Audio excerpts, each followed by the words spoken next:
ওটা যাওয়ার পর যখন এসএসসি পরীক্ষার পর ইন্টারমিডিয়েটে উঠলাম, তখন আবার কি হলো যে আবারও বললাম যে ওর সাথে আমি দেখা করব, ওর সাথে আমি দেখা করব। তো এখন কিভাবে দেখা করব? দেখা করা তো একটা ব্যাপার আছে, বাড়িতে আসা লাগবে না। এটা মোটামুটি বাড়িতে জেনে গেল, আমার বাড়িতে জেনে গেল। জানার পর আর কি বড় ভাই আর কি আমাকে বললো যে মুনি এটা কি ঠিক? আমি আবার ভাইকে বললাম যে ভাই আমার প্রতি বিশ্বাস রাখতে পারবো না। যখন ভাই একটা সময় আমাকে বুঝালো এরকম কিছু করিস না, ভাইয়া করছি, ভাইয়া ভুল করছি, কিন্তু তুই করিস না। তো আমি ভাইয়া ঠিক আছে, আমি এসব কোনোদিনই করবো না। যখন ভাই আমাকে বুঝালো তখন ভাইকে আর কিছু বললাম না, চুপচাপ শুনে গেলাম। এখন 2010 সালে ওর সাথে আমার দেখা করতে হবে। যখন ইন্টারমিডিয়েটে পড়তেছি তখন বললাম যে ওর সাথে আমি দেখা করবো। ওকে ফোন দিলাম, তো ফোন দেওয়ার পর একটা জায়গা সিলেক্ট করা হলো যে এখানে দেখা করব। দেখার পর তো ও আমাকে আসার আগে বললো যে আমি তোমাকে দেখা করব, তবে আমি তোমার কাছে একটা জিনিস চাইবো, তুমি কি সেটা দিবা? ও তখন নারায়ণগঞ্জে, কি নাম ছিল ছেলেটার? নাসির। হ্যাঁ, নাসির তখন বললো যে আমি তোমার সাথে দেখা করব, তুমি কি সেটা দিবা? তো বললাম যে কি? তো বললো যে আমি তোমাকে একটা কিস করব। তো আমি তখন বললাম যে তোকে না আমি থাপড়ায় নারায়ণগঞ্জ আবার পাঠাই দেবো। নাসিরকে বললেন? হ্যাঁ, ডাইরেক্ট আমি এটা বলতেছি ওকে। তো বলতেছে, হাসতেছে, বলতেছে দেখ পাগলি বলে কি। ও আমাকে সবসময় পাগলি বলতো আর কি। যাক হলো, তোর সাথে আমার দেখা করার আসলো। আর আসার পর আমার একটা আপুর বাসায়, অন্য আর একটা আপুর বাসায় দেখা করলাম। দেখা করার পর ওর সাথে তাও আমার দূরত্ব 2.5 হাত 3 হাতের মতো এরকম দূরত্ব বেজায় কথা বললাম, দেখা করলাম। করার পর ও চলে আসলো নারায়ণগঞ্জে, আমি চলে গেলাম বাসায়। তো তারপরে সে ফোন দিল আমাকে, ফোন দিয়ে বললো যে জানো আমি তোমাকে চাইলে কিছু করতে পারতাম, চাইলে তোমাকে একটা কিস করতে পারতাম, কেন করিনি জানো? বললাম যে কেন? যে আমি যদি তোমাকে এখন একটা কিস করি তাহলে এখানে সব কিছু শেষ। আমি জানি তুমি কেমন ধরনের মেয়ে, এখানে সব কিছু তুমি শেষ করে দিতা, কিন্তু আমি সেটা করিনি। আমার দরকার তোমাকে সারাটা জীবন, আমার সারাটা জীবন ভালোবাসা নিয়ে আমি থাকতে হবে, তোমার ভালোবাসা নিয়ে। তো আমি এই সামান্য কতটুকু একটা কিসের জন্য আমি আমার সারাটা জীবন নষ্ট করতে চাই না, আমার ভালোবাসার মানুষটাকে আমি হারাতে চাই না। ঠিক আছে, আপনাদের মধ্যে ধরনের কিছু কথোপকথন হয়েছে। হ্যাঁ, এটা যখন শুনলাম, এটা শোনার পর আমি তো তখন বললাম যে না, একে ছাড়া যাবে না। মানে সামহাও আপনার তাকে এই ধরনের কথার পরে খুব ভালো লেগে গেল? হ্যাঁ, ভালো লেগে গেল, একে ছাড়া যাবে না। তো আচ্ছা, আমি পড়াশোনা করি, ওর ভাবে থাকুক। যেহেতু সবাই বলতো যে আমি কালো, আমার বিয়ে হবে না, এই সেই, তাহলে তো আমার সমস্যা নেই, আমি পড়াশোনা করি, ওর কাজ করুক। তখন ওই বাইরে চলে যাবে। আচ্ছা। তো কলেজে যখন লেখাপড়া করতেছি, সবার একটাই কথা, তুই এত কালো কিছু ব্যবহার করতে পারিস না, কিছু ব্যবহার কর। এখনকার মেয়েরা কত কিছু ব্যবহার করে ফর্সা হ, এরকম কিছু বলতেছে। এমন ফ্রেন্ড আছে যে টাকা ধার নিল, তো টাকা ধারের বদলে কি বললো যে আচ্ছা ঠিক আছে টাকাটা পরে দিচ্ছি, এ বলে দোকান থেকে আমাকে ফর্সা হওয়ার ক্রিম দিচ্ছে। জিনিসটা কেমন? আচ্ছা তুই এটার দরকার কি? আমি যেমন তেমনই থাকি না, জি, দরকার কি? এটা করলাম, কয়েকদিন পর তো আমি আবার যেসব হয়ে যাব, তো দরকার কি? তার থেকে এমনি থাকা ভালো। এরকম করে চলতেছিল। আমি যখন প্রাইভেট ইন্টারমিডিয়েট পরীক্ষাতে ছিলাম, তখন আমি হিসাব বিজ্ঞান প্রাইভেট পড়তাম একটা ম্যামের কাছে। তো আমার হিসাব বিজ্ঞান খুব ভালো ছিলাম, খুব ভালো স্টুডেন্ট ছিলাম, যে কোনো কিছু আমাকে দেখাতো, একটা চ্যাপ্টার একটা কিছু দেখাতো, দ্বিতীয়বার দেখাতে হতো না। তো এভাবে ভালো মোটামুটি ওই যে ক্লাস 4 থেকে ছেলেদের সাথে কথা বলা বন্ধ হয়েছে, এখন আস্তে আস্তে ছেলেদের সাথে মিশতেছি। এবার একজনের সাথে ভালোবাসার সম্পর্ক হোক আর ওদের সাথে ক্লাসমেট হোক, এভাবে চলতেছে। মিশতেছি, মিশার পর ওদের সাথে ভালোভাবে চলতেছি, পড়াশোনা করতেছি। তো মেয়েদের সাথে যাদের সাথে মিশি, একজনকে বলতেছি আর কি যে ও খুব ভালো মেয়ে।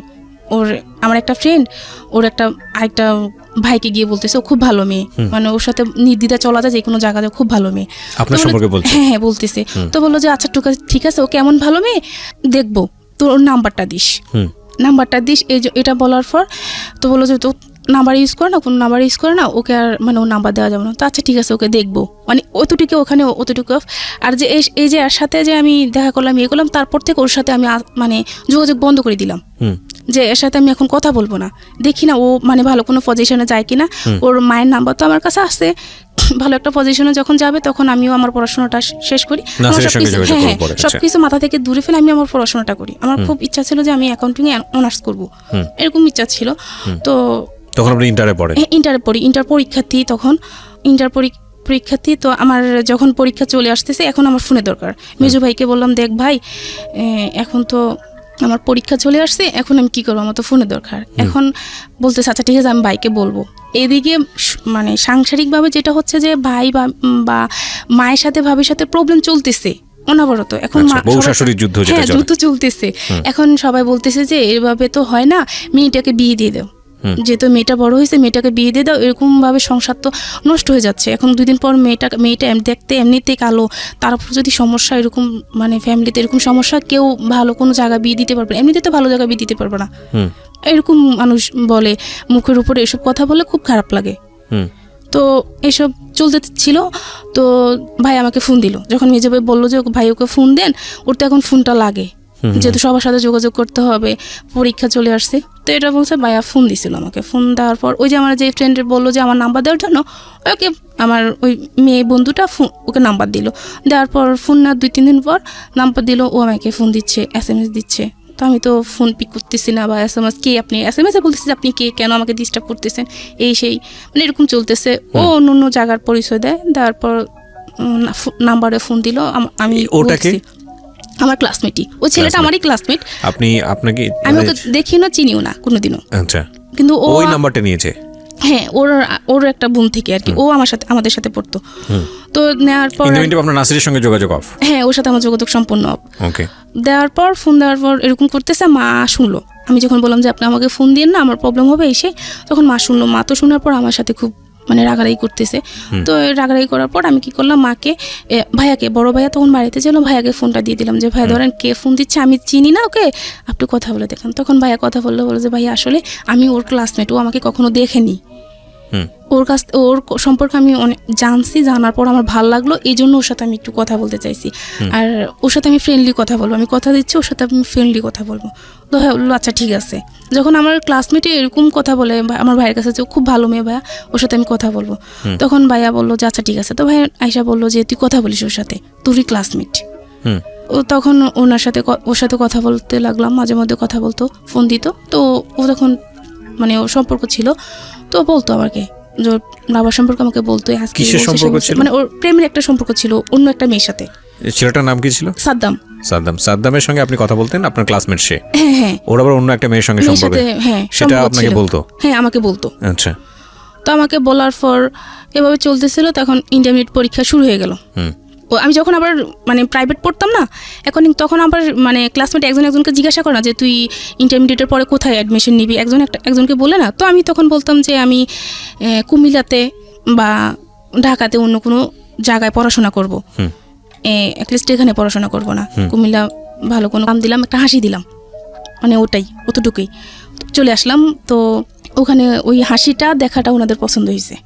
পছন্দ হওয়ার পর ওনারা চলে গেল। চলে যাওয়ার পর আমি তো তখন পরীক্ষা দিব, পড়াশোনা করতেছি, আমি ওষুধ নিয়ে ব্যস্ত।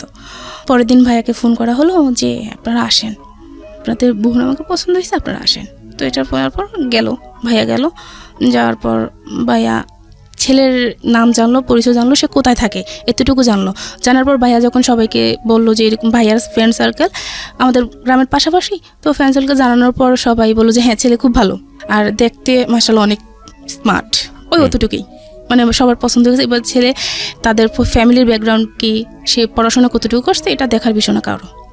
ছেলে দেখতে ভালো। আর আমার বড় মামাকে জানানো হলো। তো আমার বড় মামা তো আমাদের ফ্যামিলি সব কিছু, আমাদের এই যে ফ্যামিলিতে যত কিছু হোক, বড় মামা আমাদের অনেক হেল্প করছে।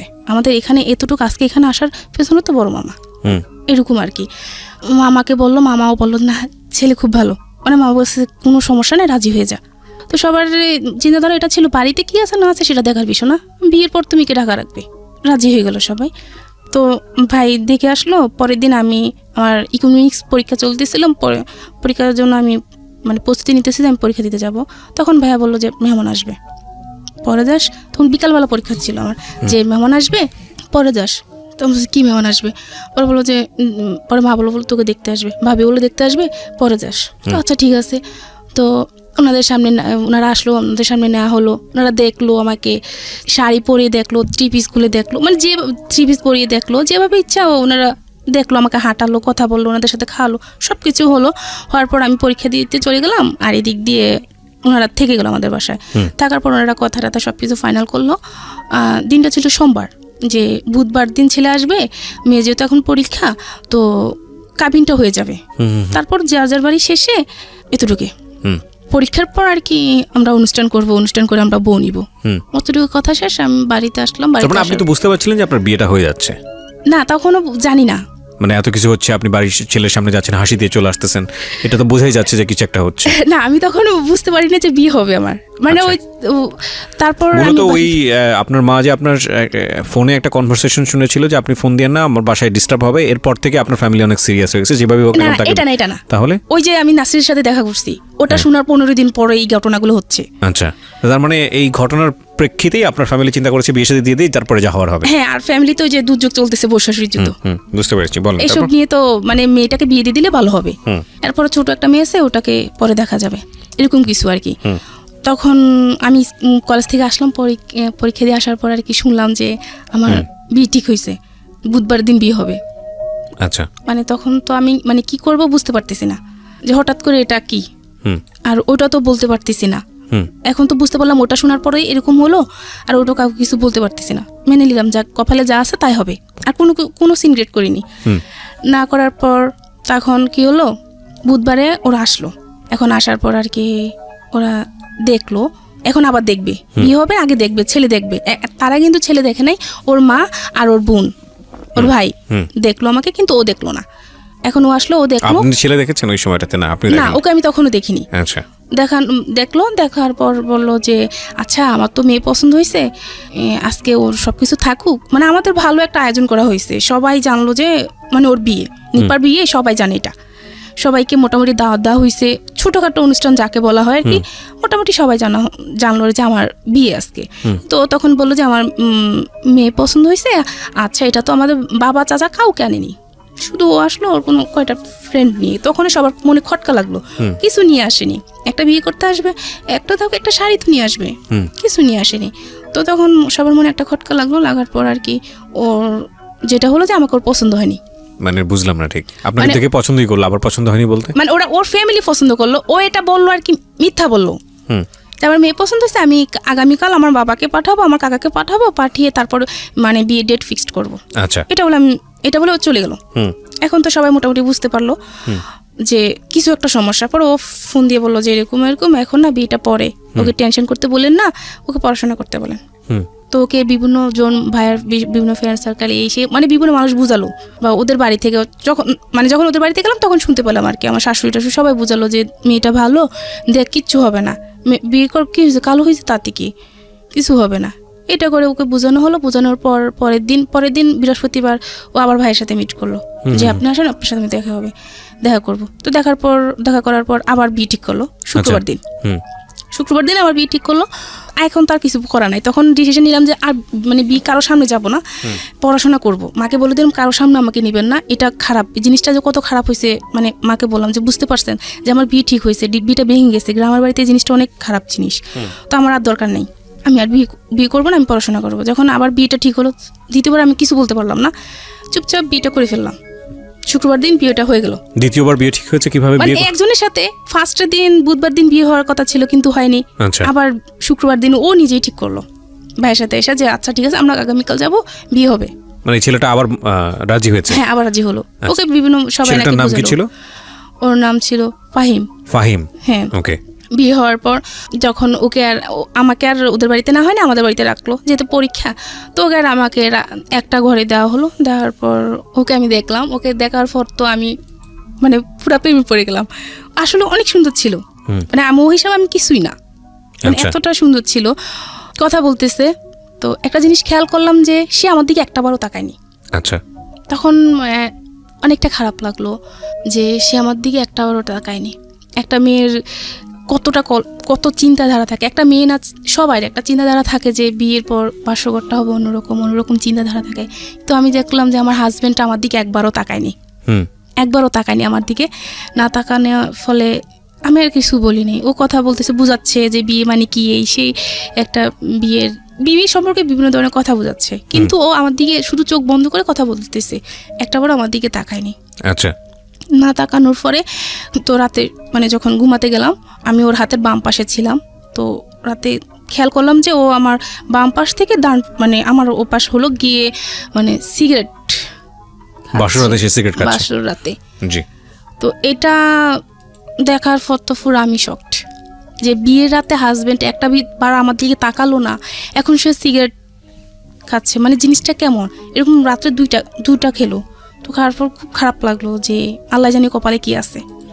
তারপর আর কাউকে কিছু বলিনি। বলার পর পরের দিন ও আমাদের বাড়িতে ছিল, থাকার পর ওর একটা ফ্রেন্ড নাকি আমাদের বাড়িতে আসতে চাইছিল যে তোর শ্বশুরবাড়িতে যাব। তো বললো যে আমার শ্বশুরবাড়িতে যাবি কি, আমার নিজেরও তো মন ঠিক না, আমার নিজের তো বউ পছন্দ হয়নি। সে সেটা তার ফ্রেন্ডকে বললো, এটা সে আমাকেও বললো। তো আমাকে বলার পর আমি আড়ালে দাঁড়ায় কান্না করতেছি যে কি হলো কপালে। তো কান্না করতেছি, ভাবি দেখলো ভাবি দেখলো কি হলো, ভাবি এরকম উনি এই কথা বলে। তো ভাবি ওকে খুব বুঝালো যে ভাই হ্যাঁ বলতে পারবেন মেয়েটা কালো, কিন্তু মানে ওর মতো মানুষ হয় না, সারাটা দিন বলে যেতে পারবেন কিন্তু কোনো প্রত্যুত্তর করবে না, খুব ধৈর্যশীল একটা মেয়ে, ওকে আপনি কখনো কষ্ট দিন না। তখন অতটুকু তো ভালোই চলতেছিল, ফোনে কথা টথা বলতাম। ও 3 দিন থেকে চলে আসলো ঢাকায়, ওর সাথে ভালোই কথা, ফোনে কথাবার্তা ভালোই চলতো, খুব ফোনে অনেক কথা চলতো, অনেক কথা হতো। তো ওকে বিভিন্ন কথার মাধ্যমে বুঝাতাম যে শুনো, বাবা মার পছন্দে বিয়ে করছো, কিন্তু এমন আচরণ তাদের সাথে করবে না যাতে তারা কষ্ট পায়। ভাই বোনের সাথে সবসময় ভালো ইয়ে করবা, আগে যে যতটা ভালো করছো তার থেকে বেশি ভালো করবা। তো ওর এ কথা বলতো, তোমার এই কথাগুলো খুব ভালো লাগে আমার, তোমার এই কথাগুলো আমার খুব ভালো লাগে। এটা হওয়ার পর যখন বিয়ের 1 সপ্তাহ হলো, আগে শুক্রবার বিয়ে হলো, পরে বৃহস্পতিবার আর কি আমি ঘুমাচ্ছি, ও অনেকবার ফোন দিচ্ছে আমার ফোনে, কিন্তু আমি এত ঘুম যাচ্ছি যে আমি ফোনটা রিসিভ করতে পারতেছি না। ও 26 বার আমাকে ফোন দিল। ফোন দেওয়ার পর আমি ফোন রিসিভ করলাম, রিসিভ করার পর চুপ করেছিল অনেকক্ষণ। তো আমি বললাম যে সরি, আমি না ঘুমিয়ে পড়ছি, ওই দিন পরীক্ষা ছিল একটা, পরীক্ষা দিয়ে আসে আমি ঘুমিয়ে পড়ছি, আমাকে ক্ষমা করে দাও, আমি ফোনটা রিসিভ করতে পারি না। ওই দিন রাতে এসে বললো যে আমি ঠকেছি, তোমাকে বিয়ে করে আমি ঠকেছি। কেমন ঠকছো? যে তুমি ইউজকৃত। বিয়ের কয়দিন পরে এই ঘটনা? 1 সপ্তাহ পরে। 1 সপ্তাহ পরে সে আপনাকে বললো যে এই ধরনের কথা। আবার আমাকে জিজ্ঞাসা করলো তোমার কোনো ফ্রেন্ড আছে কিনা, এই সেই না। তো ওই যে আমি সাদ্দামের সাথে কথা বলতাম, ওর সাথে পরীক্ষার সময় বিভিন্নভাবে হেল্প করতো আমাকে, বা আমি ওকে আমার জানা যে প্রশ্নটা সেটা হচ্ছে যে এটা খুব সেন্সিটিভ একটা বিষয়, তারপর আমি করছি আপনাকে এই প্রশ্নটা, এই কথাটা সে কেন বললো আপনার কি জানা আছে? কারণ আপনি যেটা স্বীকারোক্তি দিয়েছেন এখানে, আমি জানি না, তাতে তো আপনার এই ধরনের কোনো ঘটনাই ঘটেনি। না, আমার জীবনে এরকম কোনো ঘটনা ঘটেনি। মোটামুটি ভালো ছিলাম, মানে স্বাস্থ্য ভালো ছিল, তো সেই ক্ষেত্রে তার এরকম চিন্তাধারা ছিল। তো আপনি ওকে জিজ্ঞেস করলেন না যে তুমি এটা আমাকে কেন বলছো? বা বলে যে আমি বিয়ের আগে বিভিন্ন জনকে জিজ্ঞাসা করলাম, তারা এরকম বলে, এরকম কিন্তু তোমার মাঝে এরকম কিছু নাই, এরকম কিছু সে বলতেছে আর কি। আচ্ছা, যেগুলো আপনার মধ্যে অ্যাবসেন্স ছিল সেই কারণে সে আপনাকে বলছে যে আসলে না, কিন্তু আমার সাথে আমার সেরকমই হয়েছে, আমি সেই কষ্টটা অনুভব করছি, আমার সেই জিনিসগুলাই হয়েছে, কিন্তু তাকে সে তো চলে গেছে, কষ্টটা আমি পাইছি, পরে বুঝতে পারতেছি আমার কতটুকু কষ্ট হয় সেটা আমি বুঝতে পারছি। সে তো চলে গেল পরের দিন সকালবেলা। আমি তো সামহাও সে আপনার মুভমেন্ট বা সবকিছু মিলিয়ে সে যেটা গেস করেছে যে আপনার বিয়ের আগে অন্য কারোর সঙ্গে সম্পর্ক ছিল, হ্যাঁ শারীরিক সম্পর্ক ছিল, সেটা একটা বিষয়। খুব সামাজিকতার জায়গা থেকে আমরা এই বিষয়গুলো নিয়ে কথা বলি না, আমাদের সমাজে এগুলো এক ধরনের ট্যাবু মনে করা হয়। কিন্তু একটা মেয়ের সংসার জীবন শেষ হয়ে যাওয়ার জন্যে ভয়ঙ্কর রকমভাবে এটা কিন্তু খুব সেন্সিটিভ একটা বিষয়। আপনারা আপনাদের জায়গা থেকে বিষয়টাকে বোঝার চেষ্টা করবেন। আমি জানি যে আজকে যারা জীবন গল্প শুনছেন তারা প্রত্যেকেই নিজের জায়গাটা থেকে আজকের এই ঘটনাগুলোকে হয়তো নিজের জীবনের সাথে রিলেট করতে পারবেন। তারপর কি হলো, ও আমাকে এগুলো যখন বললো তখন আমি খুব কান্নাকাটি করলাম যে শুনো, এরকম কিছুই না, তুমি একটাবার বিশ্বাস করো আমাকে, বুঝে তোমাকে আমি জীবনে বিশ্বাস করবো না। এগুলো বলার পর কি হলো, আমার পরীক্ষা শেষ হয়ে গেল। পরীক্ষা শেষ হওয়ার পর ওই যে ওর সাথে আমার চলতেছে, কথাবার্তা চলতেছে, মাঝে মাঝে ঝগড়া হচ্ছে, আর ফ্যামিলিতে ওর ফ্যামিলিতে খুব রাগ ভিপ করতেছে যে এরকম একটা মেয়ে আমার জন্য আনছেন, এত কালো মেয়ে, আমি সমাজে যেতে পারবো না, এই না সেটা। খুব তাদেরকেও প্রেশারে রাখতো, আমাকেও রাখতো, ঝগড়া আমাদের সাথেও করতো, তাদের সাথেও করতো। এরকম করতে করতে পরে আমার পরীক্ষা শেষ হওয়ার পর এখন অনুষ্ঠান হবে, তো বললো যে আর কয়দিন পরে যাই। আমি বলি যে কয়দিন বাড়িতে থেকে কি করব, শ্বশুর বাড়ি থেকে কেউ আসা হুট করে নিয়ে যাবে, কিন্তু কোনো অনুষ্ঠান হবে না, এটা কোনো কথা হলো? আমার বিয়ে হলো, কিছু হবে না, এটা কি কেমন না? আমি ফ্যামিলিতে বড় মেয়ে, তো তার থেকে বলে আমি ঢাকায় চলে যাই। আচ্ছা, মামার বাসায় গিয়ে বেড়াই, ওখানে চলে যাই। ওখানে গেলাম, ঢাকা চলে আসলাম। আসার পর ও আর মামার বাসা পাশাপাশি, যেতাম ওর কাছে, মানে এরকম হতো, তারপরও যেতাম ওর সাথে। আমার সাথে এমনিতে সবকিছু চলতেছে, কিন্তু এগুলো সে বলে যাবে। আচ্ছা, বিভিন্ন কলেজের নাম ধরে বলতো যে এইসব মেয়েরা যে খারাপ তুমি জানো? না, আমি কিভাবে জানবো? বলতো, মানে ও বিভিন্নভাবে বিভিন্ন বিকৃতভাবে কথা বলতো। তো আমি বলতেছি তুমি এগুলো কি বলো, আমি তো এগুলো জানি না।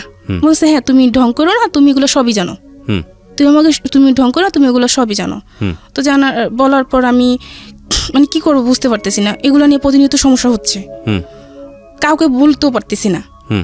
তো সে আমার একটা শারীরিক একটা দিক বলে বলো, তোমার এটা এরকম, কিন্তু একটা মানুষের এরকম না, তাই আমি বললাম হ্যাঁ এগুলা কি চলতেছে, আমি তো জানি আমি কিরকম। মানে এই বিষয়গুলো নিয়ে আপনি কোনো কথাই বলতেন না?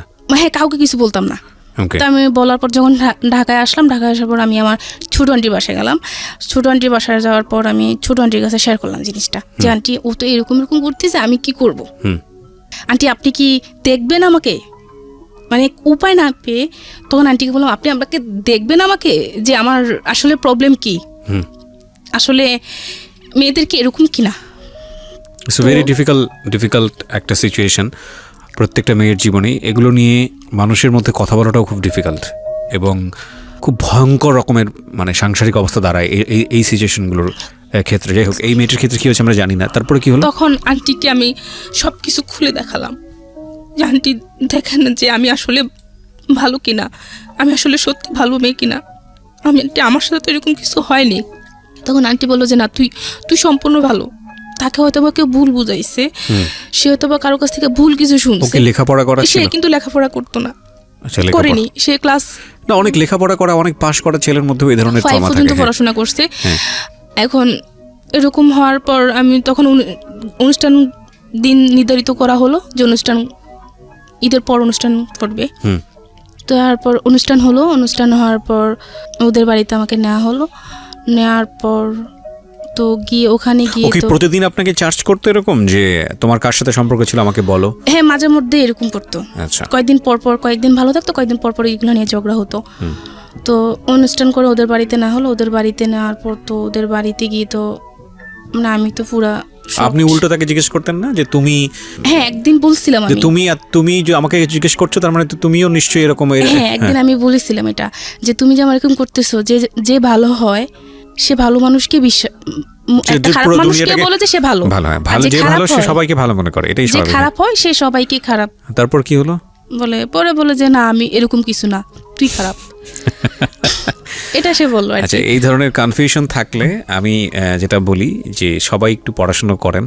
এগুলো জীবনের খুবই গোপনীয় বিষয়, কিন্তু খুব গুরুত্বপূর্ণ বিষয়। এগুলো নিয়ে সবাই একটু নিজে থেকেই পড়াশোনা করেন। আর দ্বিতীয়ত হচ্ছে যে এগুলোর ব্যাপারে সবচেয়ে ভালো এক্সপার্ট হচ্ছেন একজন doctor. So if you have any confusion in your personal life, then go to a doctor. ডক্টরের সাথে গিয়ে বিষয়টা নিয়ে কথা বলেন।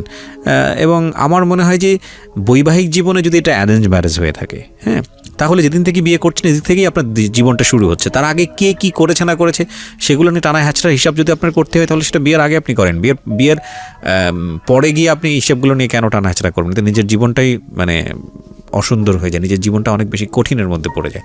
বলেন তারপর হলো কি, ওদের বাড়িতে গিয়ে আমার মানে ওদের চাল চলন, আচার আচরণ, মানে আমার কিছু ভালো লাগতেছে না। এরকম মানে একটা অজপাড়া গায়, মানে যে আগের সেই অনেক আগের যেই নিয়মকানুন সেরকম আর কি, কেমন গালাগালি, কেমন চিৎকার চেঁচামেচি, মানে এরকম অসহ্যকর ব্যাপারটা, অসহ্যকর লাগতো। ওখানে ছিল না, অনুষ্ঠানের সময় ছিল না, এই কারণে আর কি আরো বেশি কথা শুনতে হইতো যে কেমন ফ্যামিলি, এই সেই বড় বউ ছিল না। এটা নিয়ে মানে ভালো ননদ বলতে একভাবে, শাশুড়ি বলতে একভাবে, যে যা ভাবে যেভাবে পারতো বলতো, আমি শুনে যেতাম, জাস্ট শুনে যেতাম, ওকে কিছু বলতাম না। ওকে বলবো কি, ও একদিন বলে দিছে যে ওর বাড়ি টানার পর যে আমার মা, আমার বোন, আমার ভাই খুশি, তুমিও খুশি, মানে ওরা খুশি তো আমিও খুশি। ওরা ভালো থাকবে, তুমিও ভালো থাকবে, ওদের সাথে কোনো কিছু সিনক্রেট করবো না কোনোদিন।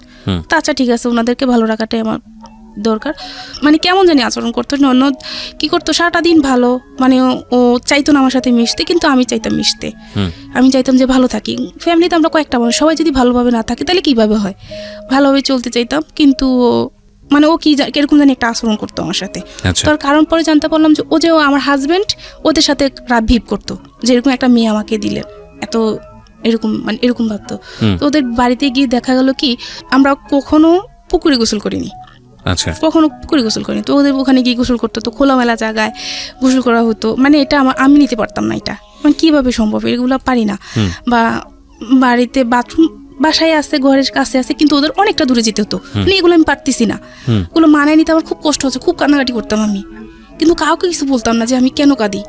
আমাদের বাড়িতে আসলে যখন চলে আসতাম তখন মানে চিৎকার করে কাঁদতাম না, শুধু চোখের পানি ফেলতাম, আর আইসা মানে রুমের ভিতর বসে বসে কান্না করতাম যে মানে কি হচ্ছে এটা। তো এরকম হওয়ার পর চলতে থাকার পর আমার একটা প্রবলেম ছিল, সেটা হচ্ছে যে মানে মেনস্ট্রুয়েশনের সমস্যা ছিল আর কি, ঠিক মতন আর হতো না। তো এই জন্য আমি একটা ডাক্তারের কাছে গেলাম, মোটামুটি তখন এই যে আমার হাজব্যান্ড এরকম করতেছে, তাই আমি মোটামুটি একটু চিন্তা করতাম, এরকম করতে করতে মোটামুটি আমি অসুস্থ হয়ে যাচ্ছি। তো আমার যে ওই সমস্যাটা ছিল, তো এই জন্য আমি একটা ডাক্তারের কাছে গেলাম, আমাদের ওখানে ডাক্তারের কাছে গেলাম। আর যাওয়ার পর তখন আর ওই জিনিসটা মনে পড়লো যে আমার হাজব্যান্ড যে এটা বলো আমাকে, আমি ডাক্তারের কাছে কিছু বলবো, মহিলা না পুরুষ ডাক্তারই। আচ্ছা, তখন আমি মানে মানে কিভাবে বলবো আমি একটা মেয়ে কিভাবে বলবো, মানে অনেক সংকোচ করে তারপর বললাম যে না, আমাকে বলতে হবে, আমার হাজব্যান্ডকে নিয়ে চলতে হবে আমাকে। এর মধ্যে কিন্তু ওকে আমি অনেক ভালোবেসে ফেলছি, আমার হাজব্যান্ডকে অনেক ভালোবেসে ফেলছি। তো আমি কি করলাম, ডাক্তারকে বললাম আর কি। তো ডাক্তার বুঝতে পারেনি, তখন আমি একটা কাগজে কলমে এঁকে তাকে দেখালাম যে এরকম এরকম কিনা। তো তখন উনি বললো যে এটা কি বলো, এটা তো সবারই এরকমই হয়। আর আমার ওয়াইফ, আমি বিয়ে করছি, আমার ওয়াইফের তো একই অবস্থা, এটা তুমি কি বলো? মানে শরীরের অন্য দিক মানুষ ছোট বড় এরকম থাকে, এটা নিয়ে তো এরকম করার কিছু আসে যায় না। তখন উনি বললো যে তুমি কিসে পড়ো বা পড়াশোনা করছো কিনা? তখন আমি বললাম যে হ্যাঁ, আমি ইন্টার কমপ্লিট করছি, এখন ডিগ্রিতে অ্যাডমিশন নিবো, এরকম চিন্তাধারা আছে। ওর কিন্তু পড়ানোর ইচ্ছা ছিল আমার হাজবেন্ডের, যে তোমাকে আমি পড়াবো। আমাকে জিজ্ঞাসা করছে তুমি পড়বা কিনা, হ্যাঁ আমি পড়বো। তখন কি হলো, ও আমাকে পড়াবে, এখন ভর্তি হতে হবে। কোনো জায়গায় তো আমি কোচিং করলাম না, কোনো জায়গায় পরীক্ষা দিতে পারবো না। তো আমি যে কলেজে পড়াশোনা করছি ওখানে আমি ডিগ্রিতে ভর্তি হয়ে যাই, ওইটা ভালো হবে। তো আমার চিন্তা ছিল ওখানে পড়াশোনা করবো। এখন আমার হাজবেন্ডকে আমি ওই যে আমার যে বিয়ের আগে যে ফ্রেন্ডটা ছিল, বললাম যে ওর সাথে আমি কথা বলছি, ভাইয়া বললো যে কথা বলিস, ও বললো আর কি তোমার কোনো ছেলে বন্ধু আছে কিনা কলেজের মধ্যে, মানুষ অনেক কিছু থাকে। হ্যাঁ, আমার একটা ফ্রেন্ড আছে, সে আমার ক্লাসমেট হলো আছে, ভাই হলো আছে, ফ্রেন্ড হলো আছে, খুব ভালো ছিল, খুব ভালো। ওকে পরিচয় করে দিলাম। তো পরিচয় ও আবার বললো যে নিপাত তো মানে ঢাকাতে বা কুমিল্লাতে এইসব কোনো জায়গা ভালো জায়গা পড়াশোনা করার ইচ্ছা আছে, ওকে ভর্তি করেন, ওখানে ভর্তি করেন, আমরাও পড়াশোনা করবো। ওইটা শোনার পর আমার হাজবেন্ডের মাথায় কাজ করতেছে, কেন ওই ছেলেটা বললো, এটা বলার পর তখন আমার হাজবেন্ড কি করলো, সরাসরি আমার বড় মামির কাছে ফোন দিল আমাকে পড়াশোনার ব্যাপারে, যে বড় মামি ওকে কি করব, ওকে তো তাহলে একটা কাজ করে ওকে কুমিল্লাতে ভর্তি করে দেই, আমার বড় মামিকে বলতেছে। তখন বড় মামি খুব রেগে গেল যে কেন কুমিল্লাতে ভর্তি করাবা তুমি ওকে, হয় ঢাকাতে ভর্তি করাবা, নয় যে কলেজে লেখাপড়া করছে ওখানে ভর্তি করাবা, তুমি কেন কুমিল্লাতে ভর্তি করাবা? এখনকার যুগ তো ভালো না, তুমি থাকবা ঢাকাতে, তোমার ফ্যামিলি থাকবে এক জায়গায়, ওর ফ্যামিলি থাকবে এক জায়গায়, ও থাকবে কুমিল্লাতে, এটা তো হয় না। ও যে অন্য কারোর সাথে চলে যাবে না, এটা তো কোনো কথা না, কারণ যেহেতু তুমি পড়াশোনা করো না, সে পড়াশোনা করতেছে, তখন ওর মাথায় অন্য কিছু কাজ করবে। আমার বড় মামি এই কথা বলতেছে, ওকে তুমি তোমার কাছে রাখো, আর না তুমি গ্রামে পড়াও, যে কোনো একটা করো, ওকে এভাবে দেওয়া ঠিক হবে না। মামিও আমি দিক থেকে এটা বললো, তো আমিও চিন্তা করলাম যে হ্যাঁ এটাই ঠিক। তো আমি বললাম যে আচ্ছা, আমি যে কলেজে পড়াশোনা করছি ওখানে ভর্তি হয়ে যাই। তো ওখানে ভর্তি করাবা না, ওদের ওখানে একটা কলেজে আমাকে মানে চাপ করতেছে, ওখানে ভর্তি হয়ে যাও। বাবাকে বললো যে দেখেন ও আমার বাড়িতে থাকতে হবে, আমি যে ওকে এখন ঢাকা আনতে পারবো না, আমার একটু প্রবলেম, তো একটা কাজ করেন, ওকে বললেন যে আমাদের ওখানে ভর্তি হইতে, সমস্যা কি, পড়াশোনা করলে কিছু সার্টিফিকেট তো একই, মানে এত কিছু চিন্তা করি না, ও যা বললো তার কথাই ঠিক আছে, ভর্তি হয়ে গেলাম। ওখানে ভর্তি হয়ে গেলাম, ডিগ্রিটা অ্যাডমিশন নেওয়ার পর অতটুকু ভর্তি হওয়ার ডেট আমার যতটুকু ছিল তার আগে আমাকে ভর্তি করে দিয়েছে, যাতে আমি অন্য কোথাও ভর্তি না হতে পারি, মন মানসিকতা আমাদের চেঞ্জ না হয়, ওদের বাড়িতে আনার কিছুদিন পর আমাকে ভর্তি করা হয়।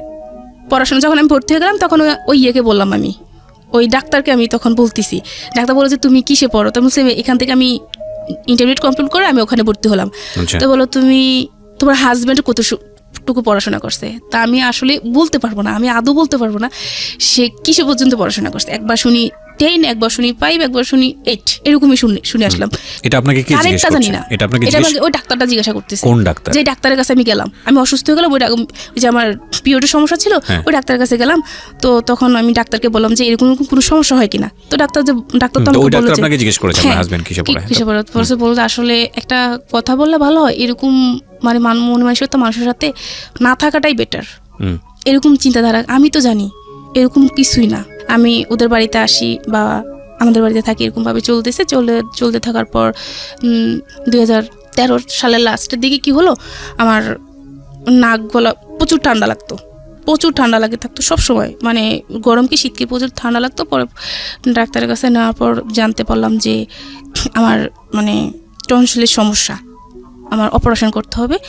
এটা জানার পর আমার একটু মানে ভয় পাইতেছে, অপারেশন করতে হবে, এটা নিয়ে আমি খুব একটু কান্নাকাটি করলাম। ও তখন বুঝালো, মানে ও কিন্তু এখন আমাকে সাপোর্ট করতেছে, সম্পর্ক কিন্তু ভালোই মানে চলতেছে, কিন্তু ওইগুলো কথাগুলো কিন্তু চলতেছে, কিন্তু সম্পর্ক ভালো চলতেছে।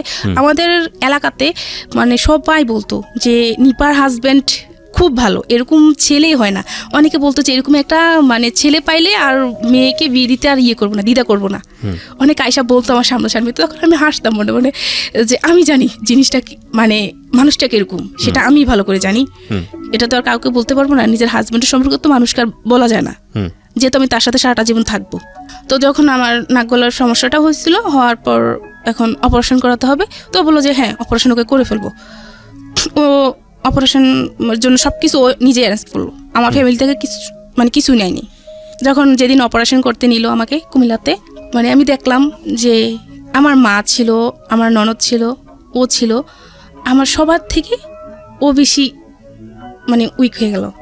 এত খুব সুন্দরভাবে আমাকে বুঝাচ্ছে, মানে খুব ভালোবাসা দিয়ে, যেমনই তুমি ভয় পেও না, হ্যাঁ আমি থাকবো, আমরা অপারেশনের পর আমরা এই জায়গায় সেই জায়গায় ঘুরতে যাবো, খুব মানে ভালোবাসা দিচ্ছে আমাকে, বুঝাচ্ছে। মানে ওই জিনিসটা তার প্রতি আমাকে মানে খুব বেশি দুর্বল করে ফেলে, যে একটা সময় এরকম করে কিন্তু পরে সে আমাকে ভালোবাসা দিচ্ছে। তো দেওয়ার পর কি হলো, আমার অপারেশন করা হলো। অপারেশন করার পর মোটামুটি ভালো চলতেছে। চলার পর 14 সাল চলতেছে। একদিন আমাকে ফোন দিল ঢাকা আসার জন্য। বাড়িতে যেত না ঠিক মতো, বাড়িতে যেতে বলতে বছরে 3 বার যেত, গ্রামের বাড়িতে বছরে 3 বার যেত, আমাকে আনতো মাঝে মাঝে। তো একদিন ফোন দিল যে তুমি আসো, বাড়িতে আসো, ওই ঢাকায় আসো, আসলে বাড়িতে গেলে তো আমার অনেক খরচ, তুমি আসলে আমরা দুজন ভালোভাবে সময়টা কাটাতে পারবো, এটা ভালো হবে না? তুমি সে হ্যাঁ, এটা তো ভালো হবে। এটা বলার পর আমি ঢাকায় আসলাম। ঢাকায় আসার পর বললো যে আমাদের বিয়ে তখন 3-4 বছর হয়ে গেল। তো বললো যে চলো আমরা করি, কোনো বেবি হচ্ছে না তখন। তো আমি বললো যে চলো আমরা নামাজ পড়তে যাবো, হাইকোর্ট মাজারে নামাজ পড়তে যাবো। আচ্ছা। তো আমি বললাম যে হ্যাঁ এটা তো খুব ভালো কথা, আসো যাই। তো দুজন মিলে নামাজ পড়লাম, নামাজ পড়ে আসলাম। তো ও আমাকে বললো যে তুমি কিছু চাইওয়ালার কাছে, আমি কিছু চাইবো আল্লাহর কাছে। তো আমাকে বললো যে আমি বলবো না, কিন্তু তুমি বলতে হবে তুমি কি চাইছো আল্লাহর কাছে। তো এটা বলার পর আমি কি করলাম, যাক আসলাম, নামাজ পড়ে আসলাম। আসার পর এখন বাহিরে বসে একটা ফুচকা দোকানে বসলাম। বসার পর বললো যে তুমি কি চাইছো আল্লাহর কাছে। আমি বললাম যে বলবো। বলে কি? আমি একটা বেবি চাইছি আল্লাহর কাছে, যে আমার একটা বেবির দরকার। অনেক দিন তো হয়ে গেলে বিয়ে হলো, এখন আমার একটা বেবির দরকার। তো আর কিছু চাইতে পারলো না, তুমি বেবি চাইতে গেলা। তুমি চাইতে আমার যাতে ভালোভাবে ইনকাম করতে পারি, আমার টাকা পয়সা হোক, তারপরে তোমার বেবি। তোমার মানে বেবি এখন নিতে পারবো না, আমার পক্ষে সম্ভব না এখন বেবি নেওয়া। বললো কি বললো এটা? পরে বলে যে শুনো আমি একটা কথা বলি, তুমি আমার কথাটা শোনো মনোযোগ দিয়ে, এটা করলে ভালো হবে আমাদের। তো বললাম কি? পরে বলে যে আমি তোমাকে ঢাকায় রাখার পর আমি তোমাকে বিভিন্ন হোটেলে দিয়ে আসার পর মানে তুমি করে টাকা ইনকাম করবা। কি বলেন এসব? মানে হঠাৎ করে একটা লোক আপনাকে এই ধরনের কথাবার্তা বলবে? এটা বলতেছে যে এরকম মানে ইনকাম করব, তারপর আমাদের অবস্থা ভালো হলে তারপর আমরা যে বেবি হচ্ছে না ডাক্তার দেখালে বেবি হয়ে যাবে। এটা বিশ্বাস করার মতো কথা না, কিন্তু ঠিক এটাই করছে আমার সাথে। তো আমি বললাম যে কি বলো এটা? পরে বলে যে হ্যাঁ কিছু হবে না, এটা শুধু তোমার আর আমার মাঝে থাকবে। আসো আমরা যে নামাজ পড়ে আমরা করবো যে আমরা কখনোই এই কথাগুলো আমাদের মাঝে থাকবে। যখন একটা সময় আমাদের সব কিছু হয়ে যাবে তখন আর হবে না, মানে এগুলো বন্ধ করে দেব, তখন আমরা ভালোভাবে চলতে পারবো। টাকা পয়সা যখন হয়ে যাবে আমি ভালো একটা বিজনেস করব। ইলেকট্রনিক্সের কাজ করতো, ভালো ইলেকট্রনিক্সের। ওকে পয়সা কড়ির অভাব ছিল? বিয়ে হওয়ার পর আস্তে আস্তে আর কি, প্রথম যখন জানলাম টাকা পয়সা ভালো ছিল, কিন্তু পরে বুঝতে পারলাম যে টাকা পয়সা আসলে তেমন নাই। আচ্ছা, তখন পড়াশোনার খরচ কে দিত? পড়াশোনার খরচ বলতে ভর্তি হওয়ার পর তার পড়াশোনা করতে পারিনি। ওই কলেজে 2-3 বার। আপনি জামাইয়ের সঙ্গে থাকতেন না ওই সময়টা? না, আমি ওদের বাড়িতে থাকতাম, আমাদের বাড়িতে থাকতাম, ঢাকায় থাকতাম না। তো যখন ও এটা বললো, আমি বললাম যে কি বলো এটা কিভাবে সম্ভব? আল্লাহ, তুমি নামাজ পড়ে আয়সা এখন এটা বলতেছো?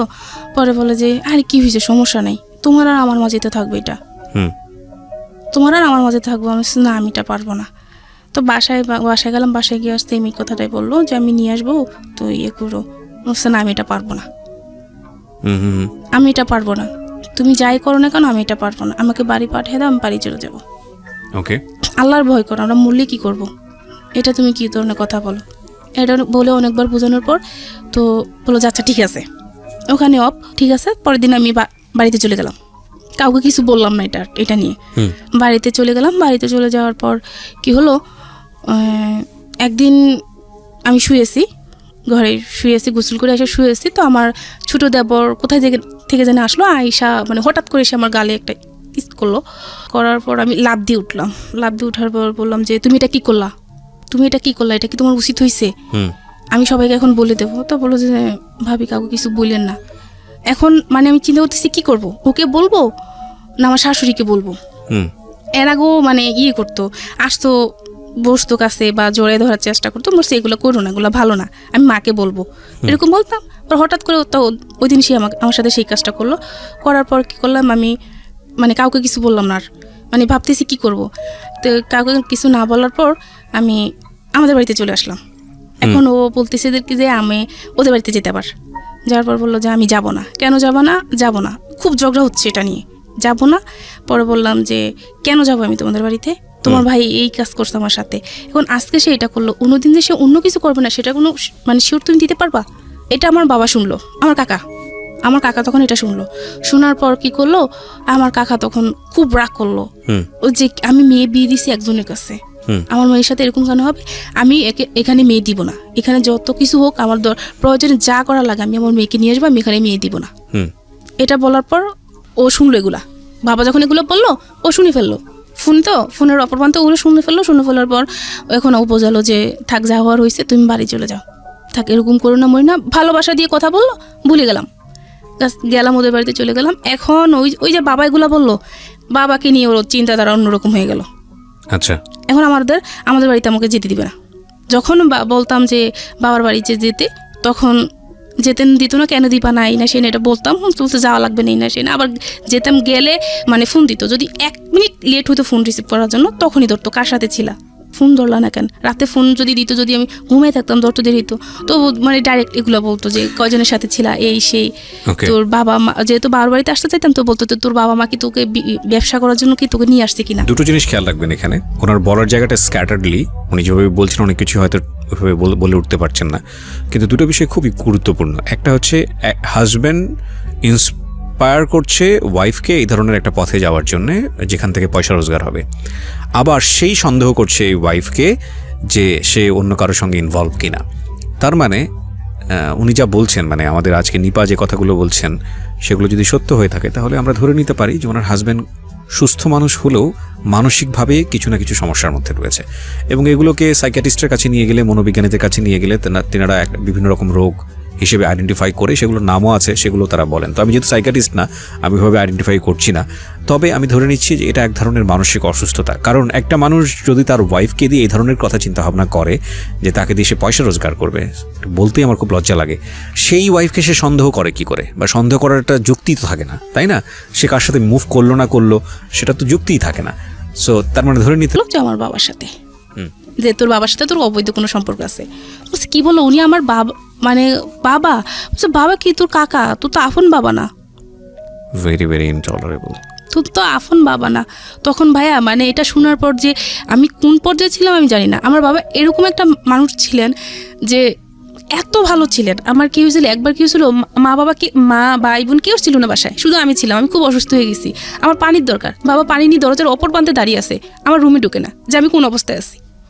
10 মিনিট থাকার পর বাবা বললো কি মা পানি নিবি না, তখন আইসা আমি নিলাম। সেই বাবাকে নিয়ে সে এই ধরনের কথা বললো। তখন আমি আমার পক্ষে আর পারতেছি না। তখন আমি আমার দাদুর কাছে বললাম যে দাদি এই হচ্ছে, এখন কি করব। দাদি তো খুব করতেছে, হাই রে আমার ছেলে শুনলে কি হবে, এটা আমার ছেলে এত কষ্ট করলো আমার নাতিদের নিয়ে, সেই ছেলেটা এখন জীবনের এই পর্যায়ে আইসা এরকম কথা শুনতে হচ্ছে। মানে খুব কান্নাকাটি করতাম তখন, মানে হাই রে কান্না, কাউকে বুঝতে দিতাম না ফ্যামিলিতে, কিন্তু রাতের পর রাত কান্না করতাম। তো এরকম হওয়ার পর 2015 সালের দিকে আমার ছোট বোনের একটা প্রবলেম হয়েছিল, যে বিয়ে দেওয়া হয়েছে, বিয়ে দেওয়ার যাই হয়েছে সমস্যা হয়েছে, 2-3 দিন পর ওকে নিয়ে আসা হলো।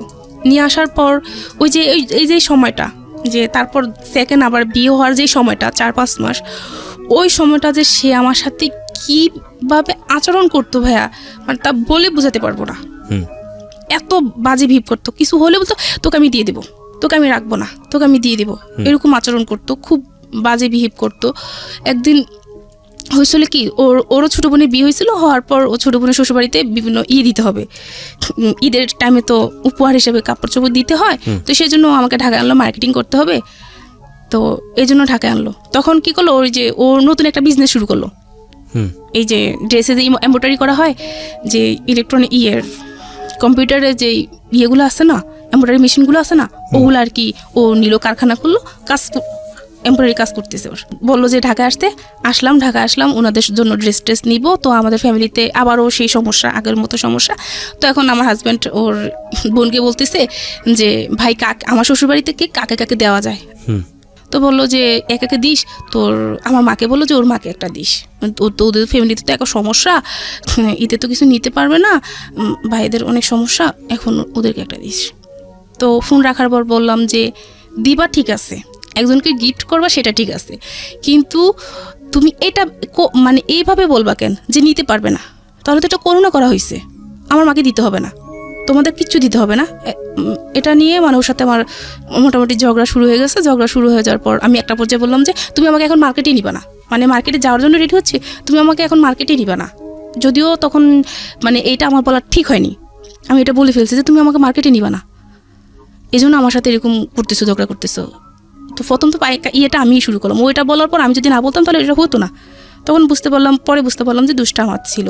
তো এরকম যখন একটা পর্যায়ে ঝগড়া চলতেছে, আমি বললাম যে তুমি নিবা না। এটা বলার পর কী করলো, খুব রাগ হওয়ার পর একটা লাঠি দিয়ে আমাকে একটা পিটা দিল, মানে খুব জোরে একটা পিটা দিল। দেওয়ার পর আর কি ওই বাঁশের ইয়েটা ছিল ওর হাতের ভিতরে, ওই বাঁশের ইয়েটা ভেঙে ঢুকে গেছে। ওরও রক্ত বের হচ্ছে, আমারও রক্ত বের হচ্ছে, মানে খুব রক্ত বের হচ্ছে। এখন আমার যে রক্ত বের হচ্ছে আমার ওটা খেয়াল নাই, ওর রক্ত বের হচ্ছে, আমার ওটাই মাথায় কাজ করতেছে, ওর রক্ত বের হচ্ছে, মানে ওরা আমি ঝরাই ধরতেছি, তোমার হাতে রক্ত করতেছে, দেখো আমি ওষুধ দিয়ে এসে, মানে ও তো আমাকে তখন ফেলে দিচ্ছে, ঝাড়া দিয়ে ফেলে দিচ্ছে যে না সর, তোর লাগবে না, এই না সেই না।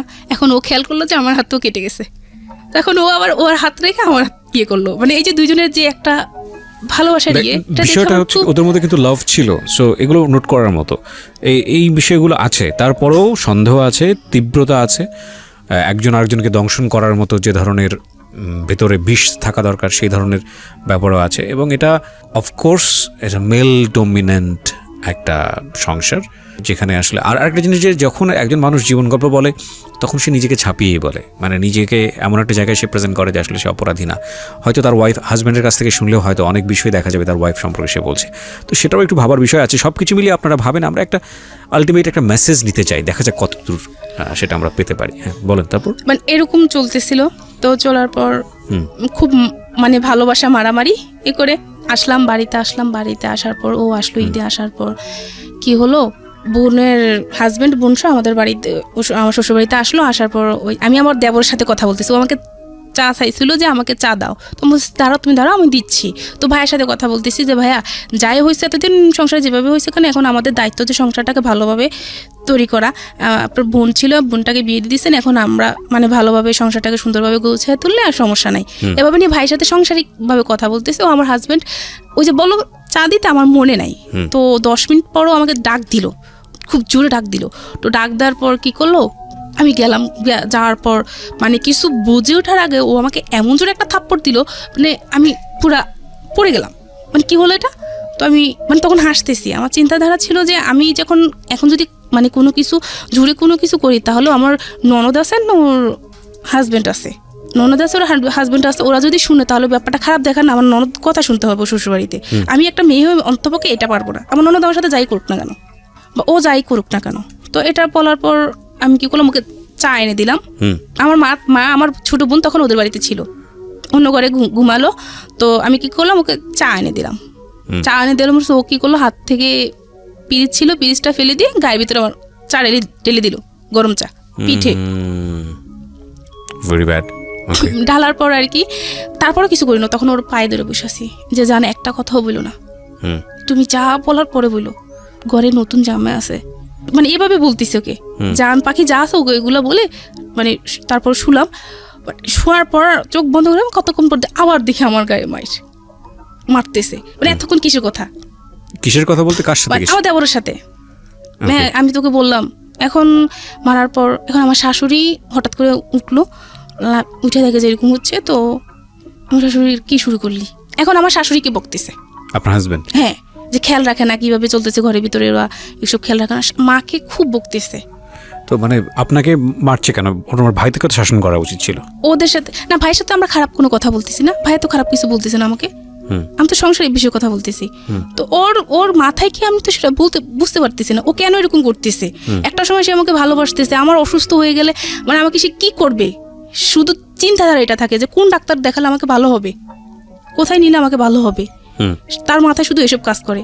আবার 19 থেকে 20 হতে গেলে আবার মারামারি, গালাগালি, মানে খুব এরকম চলতেছে।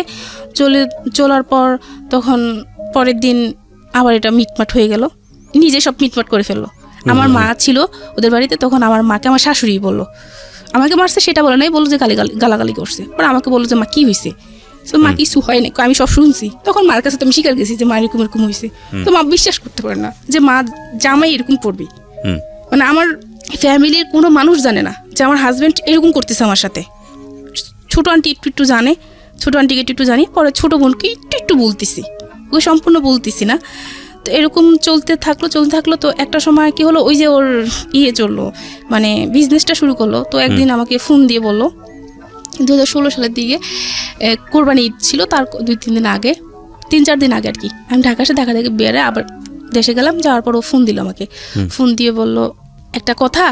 বললাম যে কি, বলে যে মানে আমার যদি বিজনেসটা মানে একটু ভালো হয় তাহলে তুমি আমাকে হেল্প করবো না কেন, মানে ও বিজনেস করার জন্য আমি আমার ফ্যামিলি থেকে টাকা পয়সা এনে দিছি।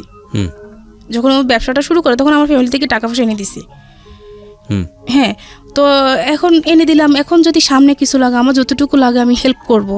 তো বললো যে অন্য উপায় কি, তখন বললো যে আবারও সেম সেটা, যখন বাহিরেতে যখন আমাদের মেশিন আরও বাড়াবো, তখন বাহিরে আমরা কাজটা মালটাল সেল দিব, তখন যখন বাইরে আসবে তখন তাদেরকে খুশি করাতে পারবো না তুমি, কি বলতে চাও তুমি সেটা বলো। ওকে। তো বললে যে কেন বুঝো না, তা আমি বলছি যে আমার পক্ষে সম্ভব না। আমার ঘুরে ফিরে আপনাকে ওই জায়গাটায় নিয়ে যাওয়ার চেষ্টা করছে। তখন আমি ওর সাথে রাবিব করলাম যে তুই কেন এরকম করতেছিস আমার সাথে, আর আমি কার জন্য করবো, তোর ভাই বোনের জন্য কেন করবো, আমি ওদের সাথে আমি কোনো অন্যায়ভাবে চলতেছি না, তোর ভাই বোনের জন্য কেমন আমি এটা করব, আমার বাচ্চা আছে, আমি কাকে খাওয়াবো, আমার একটা বাচ্চাও নিতেছে না। বাচ্চা নেওয়ার কথা বলে যে এখন নেওয়া যাবে না, বাচ্চা নেওয়ার জন্য ফোন দিলে বলতাম যে আমার বাচ্চার দরকার, এসে তখন কি করতো, সে বলতো যে আমি পারবো না, বাচ্চা নিব এখন, নিতে পারবো না, এখন নিলে আমার ফ্যামিলি দেখবে কে, তোর বাচ্চা নিলে এখন আমার কিডনি বিক্রি করতে হবে, কিডনি বিক্রি করে তারপর আমার সংসার চালাতে হবে, আমি এখন বাচ্চা নিতে পারবো না, এইসব বলতো। তখন এটা যখন এদিন এটা বলছো, ওর সাথে আমি খুব রাগ ভিপ করছি, তুই তুকারি করে কথা বলছি, মানে খুব ঝগড়া করছি ওর সাথে আমি। ঝগড়া করে তখন চিন্তা করলাম যে এখন কি করা যায়। তখন ঢাকায় যখন আসতাম না, তখন মাঝে মাঝে আপনার জীবনের গল্প আমি শুনতাম। আচ্ছা, জীবনের গল্প আমি শুনতাম। তো ওখান থেকে যে একটা কথা বলতে না, যে যা করব মানে ভেবে চিনতে, একটা সিদ্ধান্ত নেওয়ার আগে ভেবে চিনতে সিদ্ধান্ত নিতে হবে, হুটহাট করে কোনো সিদ্ধান্ত নেওয়া যাবে না, এইসব বলতেন। বা আপনার কথার মানে বোঝানোর ইয়াটা আমার খুব ভালো লাগতো, শুনতাম। তো এটা নিয়ে ও খুব করতো, এগুলো কি শোনো, এসে এগুলো ভালো না, এগুলো খুব খারাপ, মানে এটা নিয়ে এটা মানে একদিন একটা থাপ্পড় পর্যন্ত দিছে আমাকে। আমি কি বলে, এগুলো শোনা খুব ভালো, এগুলো খুব ভালো একটা অনুষ্ঠান, বলেন এগুলো ফালতু, এগুলো ভালো না। বাবাকে নিয়ে সন্দেহ, এভাবে নিয়ে সবকিছু মিলিয়ে একটা মানুষের পক্ষে সম্ভব না। আমিও অসুস্থ, দিনের পর দিন অসুস্থ থাকতাম। তো এই যে অসুস্থ থাকতাম, সেই দেখতো ডাক্তার, সেই দেখাতো। আমার অ্যাপিন্ডিসাইটের সমস্যা হয়েছিল, অপারেশন করেছে, সেই করছে এগুলা, 1 টাকা আমার ফ্যামিলি থেকে দেওয়া হয়নি, সম্পূর্ণ কিছু ও খরচ করলো। তখন ভাবতাম যে সে আমাকে ভালোবাসে, আমি তাকে ভালোবাসি, তাকে ছাড়া আমি একটা মিনিটও চিন্তা করতে পারতাম না, মানুষটা ভালো, হয়তো বা তার সমস্যা কিছু। তখন আমি আমার ননদকে বললাম যে তোমার ভাই তো এরকম করতেছে, মাকে বললাম যে মা আপনার ছেলে তো এরকম করতেছে, একটা কাজ করেন, আপনার ছেলেকে একটা ডাক্তার দেখান, একটা ডাক্তার দেখালে তার ভালো হবে, সে যে এরকম করতেছে একটা ডাক্তার দেখালে খুব ভালো হবে। আর তো ওর আবার মাঝে কি শারীরিক একটু সমস্যা ছিল, তো আমার কথা হচ্ছে যে সমস্যা দিচ্ছে সমাধান করবে সে। আচ্ছা, আমার সবসময় এটা মনে হতো। তো ও বলতো যে আগে পায়া তুমি এখন আসো, এই জন্য খুশি, কোনো সমস্যা নাই, মানে ও এটা ভাবতো। কিন্তু আমার কথা হচ্ছে যে আল্লাহ সমস্যা দিচ্ছে, আল্লাহ সমাধান করবে, তুমি ডাক্তার দেখাও। আপনি মানে প্রবলেমটা আসলে কার ছিল, আপনাদের হাজব্যান্ড ওয়াইফের মধ্যে, যে বেবি না হওয়ার প্রবলেমটা? বেবি না হওয়ার জন্য তো কোনো ডাক্তারই দেখানো হয় নাই, কিন্তু বেবি তো আপনারা হচ্ছে না, বেবি চাচ্ছেন, ঠিক আছে, তো আপনারা আমি চাচ্ছি, ও চাচ্ছে না। তো একবার যেহেতু আমার পিরিয়ডের সমস্যা, আবারও আমি ঢাকাতে একটা মহিলা ডাক্তার দেখালাম। তো দেখানোর পর ওখানে মহিলা ডাক্তার একটা ওষুধ দিল আমাকে, এই ওষুধটা খাবেন, ওই ওষুধটা খেলে তারপর হাজব্যান্ড ওয়াইফ একসাথে থাকলে বেবি হবে ইনশাল্লাহ। কিন্তু আমার হাজব্যান্ড ওই ওষুধটি আমাকে কিনে দেয়নি, আমি বললাম এই ওষুধটা কিনো, কেন কিনবো, তুই বেশি কথা বলবা না, তারপর ওকে, ঠিক আছে।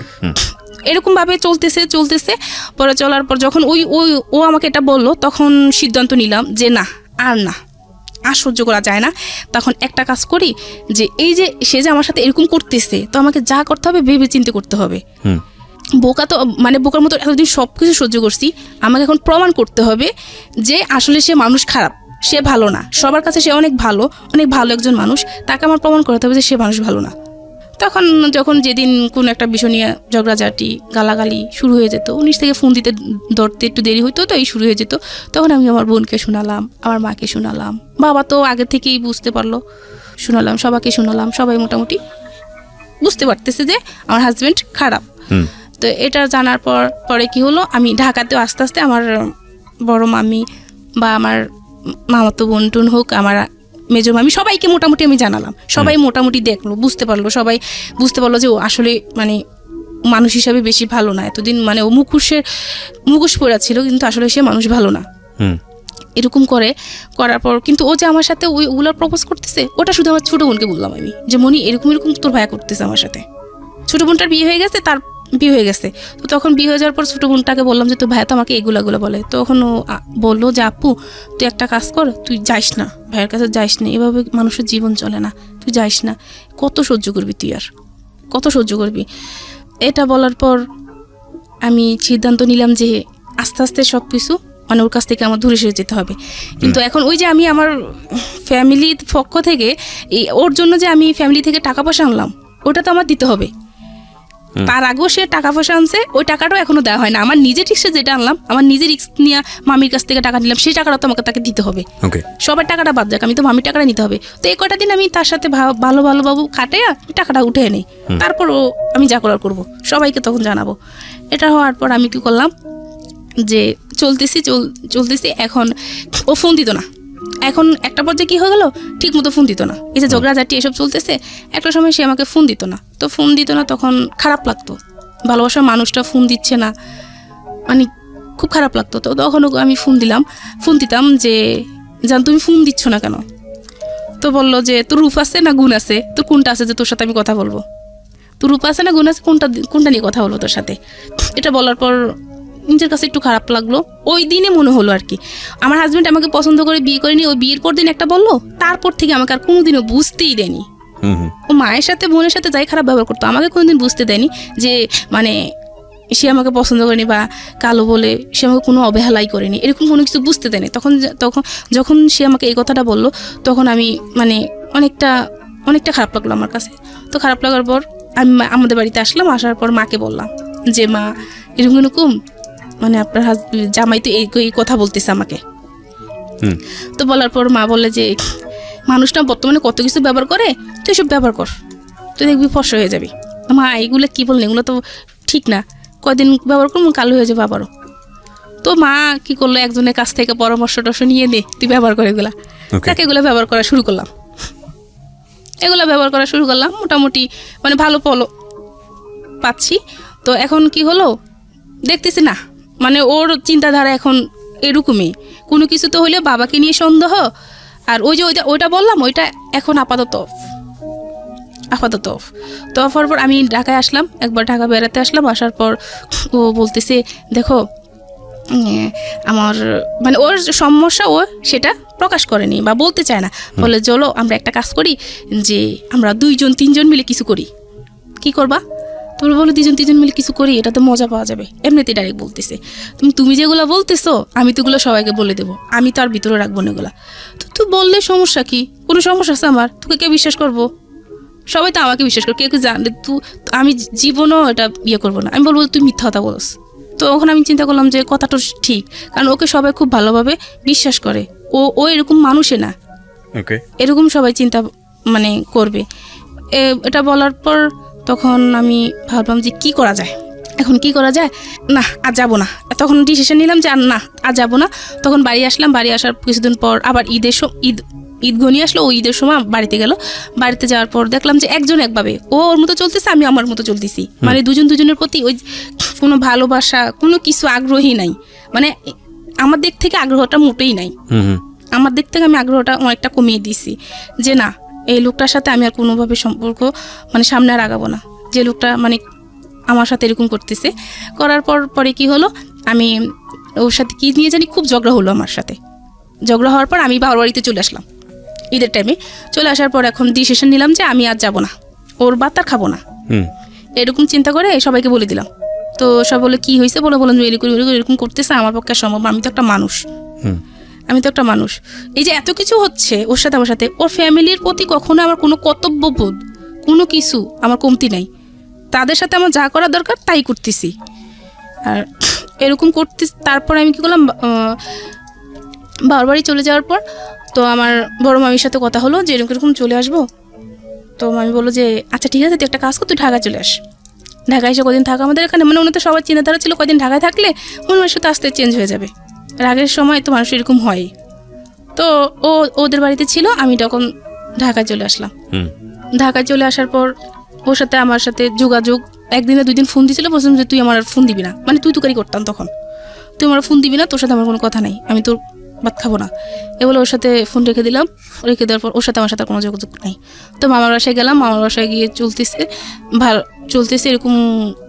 মামার বাসায় গিয়ে 18 দিন ছিলাম। 18 দিন থাকার পর আমার চিকুনগুনিয়া হয়েছিল। চিকুনগুনিয়া হওয়ার পর তো আমি যে ডাক্তারের কাছে নিতে পারতেছি না, এত অসুস্থ, বা সমস্ত শরীর ব্যথা, তো আমি নামতে পারতেছি না। ওইটা আবার মামার বাসায় যে দারোয়ান উনি দেখছে। তো মামার বাসায় যে দারোয়ান, ওই দারোয়ান আবার ওকে চেনে, আমার হাজব্যান্ডকে খুব ভালোভাবে চেনে। তো চেনার পর লোকটা রাস্তা দিয়ে যাওয়ার সময় ওই লোকটা ডাক দিল, যে বললো যে ভাই এরকম ভাবি তো খুব অসুস্থ, ভাবি তো এরকম ঢাকায়, আপনি আসেন নাই যে, ভাবি এরকম অসুস্থ। কি বললাম, বলছে হ্যাঁ, মানে ও তো ওই দিনে জানলো যে আমি ঢাকায়। এরা মাঝে কোনো কারোর সাথে কারো যোগাযোগ নেই, না আমার শ্বশুরবাড়িতে কেউ আমাকে ফোন দিচ্ছে, না আমার হাজব্যান্ড আমাকে ফোন দিচ্ছে। তখন যখন ও জানলো, ও সাথে আসলো, সাথে আইসা না ও ফোন দিল। ফোন দেওয়ার পর তখন আমার বড় মাই ফোন রিসিভ করলো, বললো যে আচ্ছা ঠিক আছে তুমি আসো, দেখি কি করা যায়, আসো। এখন ও আসলো। আসার পর তো মানে ও আমায় দেখে আর কি কান্নাকাটি করতেছে, আমি খুব অসুস্থ হয়ে গেছি, ও খুব কান্নাকাটি করতেছে, তুমি এতদিন পর্যন্ত ঢাকায়, অথচ আমাকে জানালো না, এই না সেই না। তো আমার তো ওর সাথে খুব রাগ, তোর সাথে আমার কিসের কথা, আমি তোর সাথে থাকবো না, তোর সাথে আমার কোনো কথা নেই। তখন বড় মামি বললো যে এত কথা বলিস না, রুমে বসা কথা বলি, দেখি কি হয়েছে তোদের। তো এটা নিয়ে কী করলো, সবাই মিলে বসলাম, আমি, বড় মামি, ছোটো মামি ছিল, ছোটো মামি আর একটা লোক ছিল, উনি সব বসলাম। তো বসার পর বললাম যে মামি আমার সাথে এরকম করতেছে, মানে এর সাথে কীভাবে আমি থাকি, মানে ওই যে যেটা করতে বলতেছে এটা বলি নাই, শুধু বলতেছি যে সে কাকাকে নিয়ে আমাকে নিয়ে সন্দেহ করে, আমি কিভাবে থাকবো বলেন ওর সাথে। তো এটা বলার পর আমার মামি তখন বলে কি বলে এটা তো, তখন শিখে গেছে, হ্যাঁ আমি এটা বলছি, ওইটা করে, মামির কাছে শিখে গেছে এটা, যে হ্যাঁ ওটা করে। তখন আমার মামিও পুরো স্তব্ধ হয়ে গেল, সবাই উপস্থিত সবাই স্তব্ধ হয়ে গেল যে ওইটা কি বলে, মানে ফেরাস্তা তুলে একটা মানুষের নামে সে কি বললো এটা বলার পর সবার মানে মাথায় ঠিক মতোই গেল যে এই জামাই ভালো হবে না, আর এই মেয়েকে এখানে রাখা যাবে না। তখন এখন সে খুব কান্নাকাটি করতেছে, আমার মা মেয়ের কাছে যাচ্ছে, আমার পায়ে পড়তেছে, আমার পায়ে ধরতেছে যে তুমি আসো, আমাকে একটাবার সুযোগ দাও, আমি ঠিক হয়ে যাবো, তুমি আসো।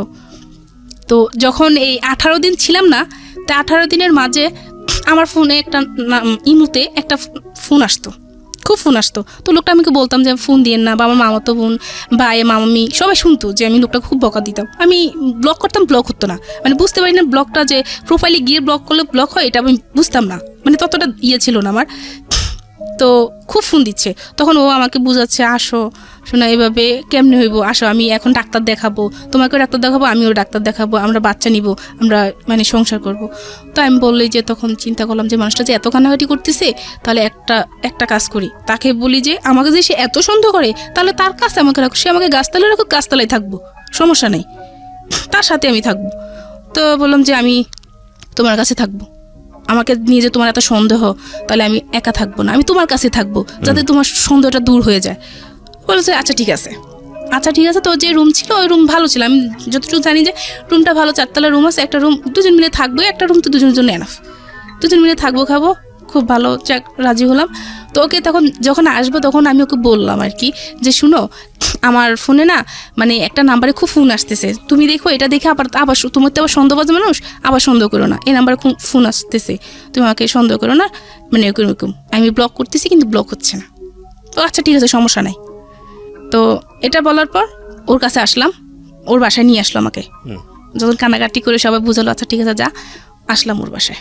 ওর বাসায় আসার পর আমার ছোটো বোনের হাজব্যান্ড তখন বাইরে ছিল, তো ফোন দিত, আমার বোনে ফোন দিছিল, কথা বুঝি না আমি।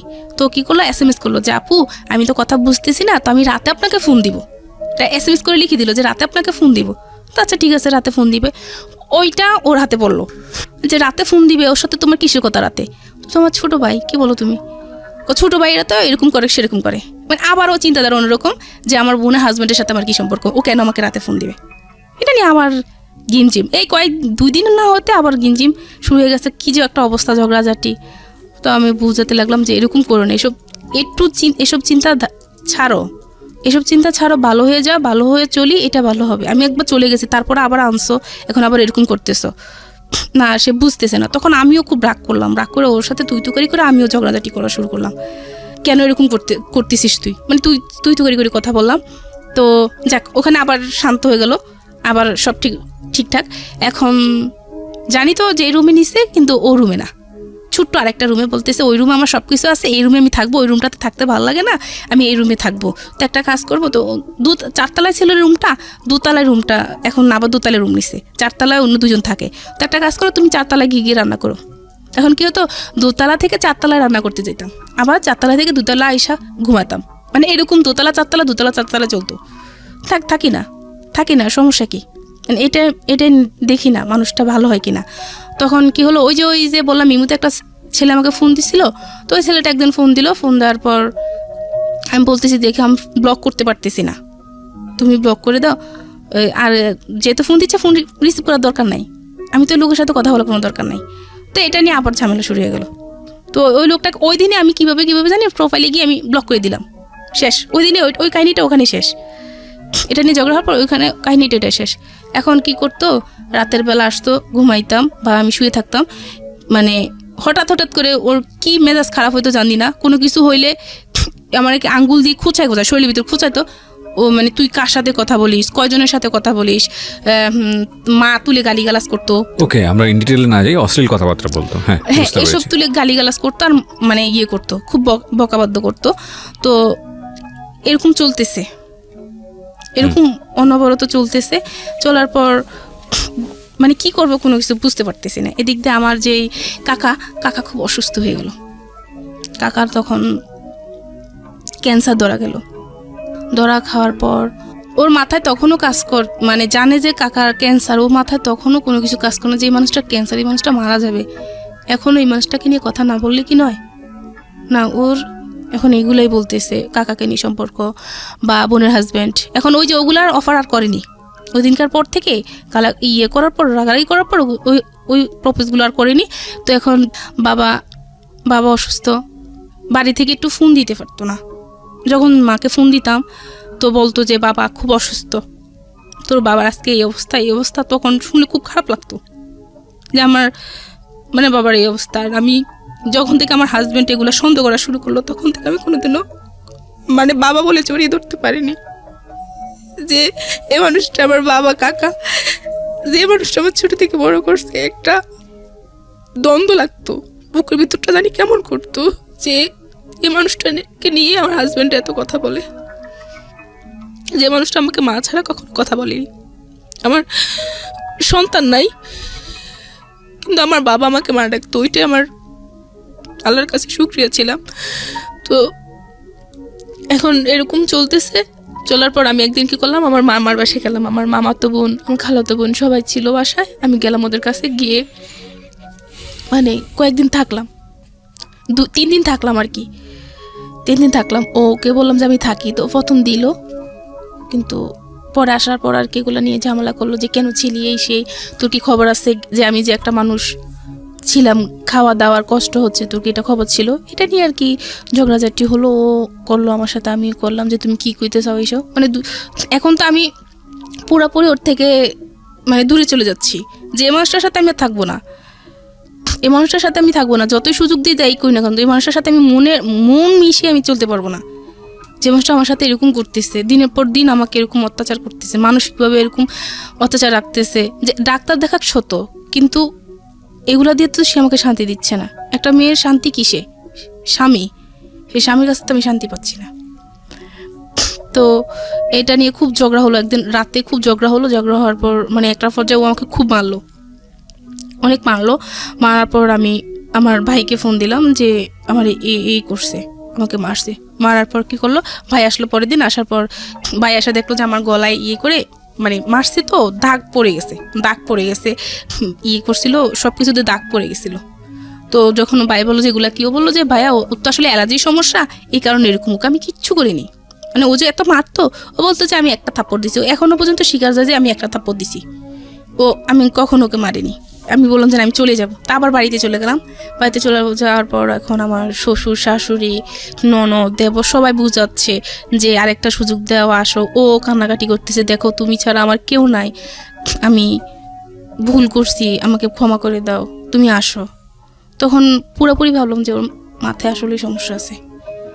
এই যে এই করতেও সমস্যা করে না, আবার এরকম করতেও সমস্যা করে না। আমার শাশুড়িকে, ননদকে সবাইকে আবারও বললাম যে ওকে ডাক্তার দেখান। আমি তো দেখাতে পারবো না, আমি দেখাতে গেলে আবার অন্যরকম করবে, ভাববে যে আমি অন্য কিছু করতে চাইতেছি। ওকে ডাক্তার দেখান, ডাক্তার দেখালে ভালো হবে। এটা বলার পর এখন আমার শ্বশুর বলতেছে না, আমরা মানে আমি যখন বলতেছি আমি যাব না, আমি যখন বলতেছি আপনার ছেলে এরকম এরকম এরকম করতেছে, মানে যখন গালিগালাজগুলো সব বলে দিচ্ছি যে এরকম এরকম গালি দেয়, আমি কীভাবে থাকবো। পরে উনি বললো ওকে এরকম করতেছে, ও এরকম এরকম বলতেছে, আমি কিভাবে যাবো ওখানে, কিভাবে থাকবো। তো মা এক মুখে বলে যে যা, আর এক মুখে বলে যে যাইস না, এরকম মানে মা এরকম বলতেছে, কি করবে মাও ভাবতেছে না। তো এখন আমি সিদ্ধান্ত নিলাম আমি আসবো না ওর কাছে। তখন মা, মেজো ভাইকে মা বলতেছে, তো ওর মনে হয় আমার ছোটো মেয়ের সুখটা সহ্য হচ্ছে না, মা এরকম কিছু বলতেছে যে ওর জন্য আমার ছোটো মেয়ের সুখটা নষ্ট হবে। মা যখন এটা আমাকে বললো, তো বলার পর আমি অনেকটা কষ্ট পেলাম যে মা এটা বলতে পারলো, আচ্ছা ঠিক আছে আমি চলে যাই। পরে আবার চলে গেলাম, আবার ঢাকায় চলে আসলাম। আসার পর চলতেছে, তো এর মাঝে একদিন কি হলো, আমি ওই সময় বাড়িতে আসলাম ঈদে।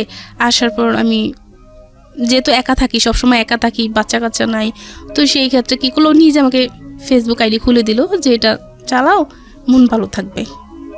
তো আচ্ছা আমি ফেসবুক আইডি খুলে দেওয়ার পর মানে কারোর সাথে তেমন কথা হতো না, আর কেউ মেসেজ করলো বলে দিতাম যে আমি বিবাহিত, আমার হাজব্যান্ড আছে, মানে বলে দিতাম। তাহলে আর কেউ কথা বলবে না, আর কেউ কথা বললে ফ্রেন্ডলি কথা বলবো, এর থেকে বেশি কিছু না। আমি তো ওকে ছাড়া অনেক কিছু চিন্তা করতে পারি না, ওকে ছাড়া কোনো কিছু চিন্তা করা মানে মনে হয় যে আমি মরে গেছি, মানে এরকম লাগতো আমার কাছে। তো কি হলো, একদিন একটা ছেলের সাথে আমি কথা বলতেছি, হাই হ্যালো বলতেছে যে কেমন আছো কি সেই, আমিও বলতেছি ভালো আছি। তো বলার পর ও দেখতেছে, আমি জানি না ও যে দেখতেছে, দেখার পর কি করলো, ও আসলো, পেছন থেকে আসলো, আইসা আমার হাত থেকে ফোনটা নিয়ে গেল। তো আমার কথা হচ্ছে যে ও জানলে এখন এগুলো নিয়ে খুব ভেজাল করবে, কার সাথে কী বোঝে না বলছে সেটা সে বলবে না, সে উল্টাপাল্টা চিন্তাধারা কইরা মানে খুব ভেজাল করবে। তো ওটা ফোন নিয়ে টানাটানি করতেছে, তুমি ফোন দাও। বলছে না তুই কার সাথে কথা বলে, তোর ফোন দিব না। তো বলছে ফোন দাও তুমি। তো বলতেছে না ফোন দেওয়া যাবে না। এটা নিয়ে ওর সাথে আমার সাথে ছেলেটা কে ছিল? ছেলেটা ফেসবুক ফ্রেন্ড। তো আপনি তো জানেন আপনার হাজবেন্ডের এরকম একটা সমস্যা আছে, এরকম সমস্যা আছে, তারপর আমার মাথায় তো কিছু কাজ করতেছে না, মানে ওই যে সময় যাচ্ছিল না, ওই আগে ইয়ে হচ্ছে। তো এখন ফ্রেন্ড আসতে মাঝে মধ্যে নক করতো, মানে অত অবিরত কথা বলতো না। ঠিক আছে, তারপর কি হয়েছে? তো এটা দেখার পর ছেলেটা হিন্দু ছিল, তো জানার পর ও তো চিন্তাধারা অন্যরকম। তো ওর মাকে দেখালো, দেখেন মা ছেলেটা দেখেন আপনার বউ এরকম করতেছে সেরকম করতেছে, এই জন্য তো আপনার বউ চলে যাবে, এরকম চিন্তা করতেছে, ওরে নিয়ে আজকে বসবে, এই করবো সেই করবে, এই করে সেই করে নিয়ে মানে আবার শুরু হয়ে গেল, মানে গলা টিপি দিয়ে ফেলে দিছিল, মারামারি করতেছে। পরে আমার শ্বশুর এসে ধরলো যে এরকম করতেছিস কেন, দে আমার কাছে ফোন দে, কি হয় দেখবো, আমি দেখবো। পরে এটা নিয়ে আর কিছু বলে নেই, ও চলে গেল, বাজারে চলে গেল, আবার আসলো, আয়সা বলে এখন ঠান্ডা মাথা বলতেছে, বলো এগুলো কে ছিল, ছেলেদের সাথে তোমার কী সম্পর্ক? আমি জাস্ট ফ্রেন্ড, আর কিচ্ছু না, তুমি শুধু নাম ভুলবে তো না, জাস্ট ফ্রেন্ড, এর থেকে আর বেশি কিছু না। তো বলতে যে না ওর সাথে তোমার অন্য কোনো সম্পর্ক। তো আচ্ছা ঠিক আছে, তাহলে ব্লক করে দাও। তাহলে তো হয়েছে, তো আচ্ছা ঠিক আছে ব্লক করে দিছি। ওখানেই শেষ, ব্লক করে দিছি।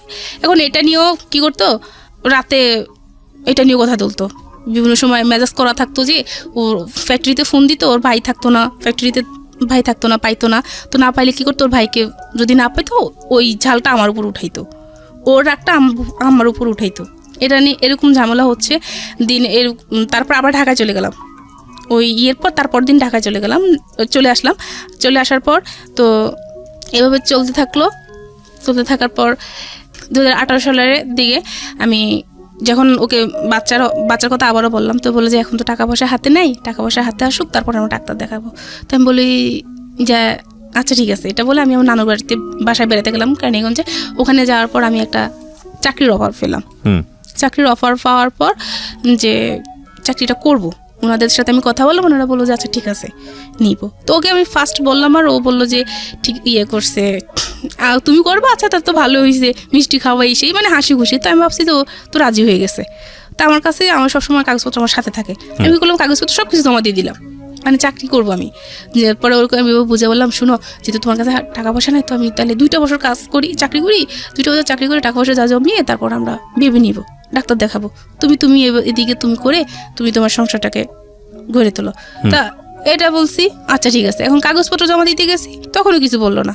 যখন আমি ওই অফিসে গেলাম, হেড অফিসে না, আরেকটা ব্রাঞ্চে গেলাম, তারপর ওনারা কি বললো যে আপনার হাজব্যান্ডের সাথে কথা বলবো। আচ্ছা ঠিক আছে বলুন।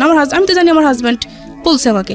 তো আমার হাজব্যান্ডের সাথে কথা বলতে দিয়েছে। ও বললো যে আমি জানি না, ওর ফ্যামিলি জানে। ওর ফ্যামিলি যদি ওকে চাকরি করতে দেয় তাহলে আমার সেটা জানার বিষয় না। এটা বলার পর উনি বলতেছে আপনার হাজব্যান্ডের সাথে আপনার দূরত্ব আছে? না, দূরত্ব নেই। তাহলে সে এটা বললো কেন? আচ্ছা ঠিক আছে, সমস্যা নেই, আপনি চলে যান, চলে গিয়ে ওনাকে বুঝান, সমস্যা নেই, আমরা আপনাকে ফোন দিব। তো এটা বলে আমি বাসায় গেলাম। বাসায় গিয়ে ওর সাথে মানে আমি খুব রাব বিহেভ করলাম। আমি নিজে যে তুই এটা বললি কেন, আমি তো ভালোই চাচ্ছি, যে তোর যে টাকা পয়সা নাই, তুই যে বাচ্চা কাচ্চা নিতে পারবি না, তাহলে আমি টাকা জোগাড় করে আমি ডাক্তার দেখাবো, তুই এটা বললি কেন? এটা নিয়ে ওর সাথে আমার মানে খুব ঝগড়া হওয়ার পর কি করলাম যে যা আমি থাকবো না, আর আমাকে রাখতে পারবি না, এতদিন এত কিছু হয়েছে, আর রাখতে পারবি না। এটা করে আমি চলেই আসবো, যে যা তোকে এখান থেকে আমি ডিভোর্স দিয়ে যাব। তো ও দুজনে মিলেই ঝগড়া করতেছি। তো করার পর কি বলছে আচ্ছা ঠিক আছে, আয় তুই আমাকে ডিভোর্স দিবি, তো আয় আমার সাথে আয়। তো আমি কি করছি, সত্যি সত্যি ওর সাথে বেরিয়ে গেলাম। বাইরে যাওয়ার পর কি করলো, ওর একটা ফ্রেন্ডের বাসা আমার নিয়ে গেলো। তা আমি আবার মেজু ভাইকে বললাম যে এরকম ওর ফ্রেন্ডের বাসা আমাকে নিয়ে যাচ্ছে, আমরা আজকে মানে আলাদা হয়ে যাব। তো এটা বলার পর আমার ভাই তো মানে ভয় পেয়ে গেল যে ওর ফ্রেন্ডের বাসা কেন নিবে। এটা মানে ভয় পাওয়ার পর ভাই কী করলো, আমাদের আত্মীয় স্বজন যাচ্ছে সবাইকে জানালো যে এরকম আমি একটা জায়গায় যাচ্ছি, যদি কোনো সমস্যা হয় তাহলে আমি ফোন দিব। এটা বলার পরে ওর ফ্রেন্ডের বাসায় গেলাম, দেখলাম যে না স্বাভাবিক, কোনো ফ্যামিলি বাসা যাওয়ার পর ওরা আমাকে বোঝালো যে এভাবে এরকম করেন না, নিয়ে আসলো যে ভাই দেখেন ও এরকম পাগলামি করতেছে, তো বুঝালো। তখন ভাইয়ের কাছে বললাম যে ভাইয়া ও আমার সাথে এরকম আচরণ করতেছে, এরকম মানে ঝগড়াঝাটি করতেছে, সন্দেহ করতেছে, এভাবে কীভাবে সম্ভব, আমি এভাবে পারবো না। এটা বলার পর এখন আমি বাড়ি চলে যাবো, আমি থাকবো না, কোনোভাবে থাকবো না, নাহলে আমি সুইসাইড করে ফেলবো। তো ভাইয়া বললো যে আচ্ছা ভাবি করেন না, ফাহিম ভাই ও যদি যেতে চায় তাহলে ওকে বাড়িতে পাঠান, কয়েকদিন থেকে আসুক, তারপরে ঠিক হয়ে যাবে। তা সত্যি আমি বাড়িতে আসলাম। বাড়িতে এসে কয়েকদিন থেকে আবার এখন কেন জানি ওর জন্য আমার খারাপ লাগতেছে, না আমি থাকবো না, চলে যাই। ঢাকায় চলে আসলাম। ঢাকায় চলে আসার পর যাক ভালোই চলতেছে। নানুর বাসায় যেতাম বা মামার বাসায় যেতাম, আগে এগুলো নিয়ে কোনো সমস্যা করতো না। প্রথম এগুলো নিয়ে কোনো সমস্যা করতো না, পরবর্তীতে এগুলো নিয়ে সমস্যা করতেছে। যা ও ছাড়া আমি আমার ফ্যামিলির মানুষের সাথে অনেক জায়গায় ঘুরতে যেতাম, যেতে দিত। এগুলো নিয়ে কোনো সমস্যা করতো না, এগুলো নিয়ে ভালো করতো। তো ঘুরতেছি ফিরতেছি ভালোই। এখন রমজানে কি করলাম, ও একদিন বসে আমাকে বলতেছে যে তুমি কোন দিন জানি মানে টার্গেটে পড়ে গেছো। কি টার্গেটে বলছো, তুমি আমি মেরে ফেলবো নাকি, কিসের টার্গেট বলতেছো তুমি? এগুলা বলছো টার্গেটে পড়ে গেছো, তুমি হাসতেছে আর বলতেছে টার্গেটে পড়ে গেছো। তা আমি এটাতে খুব ভয় পাইছি যে কিসের টার্গেটে পড়ে যাচ্ছি আমি। তো বললো যে না কিছু না, এ বলে ও মানে তখনই চুপচাপ হয়ে গেল। তখন আমার খুব ভয় লাগলো যে সে খারাপ কিছু একটা করতে চাচ্ছে, যে আমি টার্গেটে পড়ে যাচ্ছি। তখন আমি আমার ফ্যামিলিকে বললাম যে ওরকম করতেছে। এখন সবাইকে মোটামুটি বলা হয়ে গেল, এখন সবাই চাইতেছে যে চলে আয়। এখন সবাইকে বিশ্বাসও বলতে পারলাম যে এখন আমাকে কেউ দোষ দিতে পারবে না, কেউ বলতে পারবো না যে আরেকটা সুযোগ দে, কেউ বলতে পারবো না ধৈর্য ধর, তো আমি দোষলাম। সবাইকে দেখানোর পর আমি কি করলাম, ঈদে বাড়িতে গেলাম। বাড়িতে গিয়ে আবার চলে আসলাম, চলে আসার পর এখন বাবা অসুস্থ, আরও বেশি গুরুতর অসুস্থ হচ্ছে। তো গেলাম, বাড়িতে আসলাম, আইসা গেলাম, যাওয়ার পর বাবাকে দেখে এসে আবার চলে আসলাম। আবার 9 দিন পর আবার ফোন গেল যে বাবা খুবই অসুস্থ। তো তার আগের দিন আমি ওকে লাস্ট, তার সাথে আমার যে সমস্যাটা হয়েছিল লাস্ট, তো ওই দিন আমি হাসতেছে, দুজনে হাসাহাসি করতেছি, বলতেছে যে তোমার হাতের রান্না আসলে অন্যরকম, মানে খায় খুব তৃপ্তি পাওয়া যায়। আমি কিছু সব বাদ দাও, এবার দুষ্টাইম পাজলাম যা হয়েছে করো, এটা কাজ করো শোনা, এবার বাচ্চা নেওয়ার জন্য ডাক্তার দেখাই, এটা ভালো হবে। ওইটা বলছি, আর আবার রাগারাগি শুরু হয়ে গেল, তোর বাচ্চা নেওয়ার জন্য এত পাগলখানে এসে এরকম করে। পরের দিন যা আর থাকবো না, এইবার শেষ। তখন কি করলাম, সব কিছু ইয়ে করে পরের দিন ফোন আসলো যে বাবা খুবই অসুস্থ, আমাকে দেখতে চাচ্ছে। তো চলে গেলাম, বাড়িতে চলে যাওয়ার পর 5 দিন পর বাবা মারা গেল। 5 দিন পর বাবা মারা গেল, আমাকে মা ডাকার যে আমাকে মা রাখতো সে মারা গেল।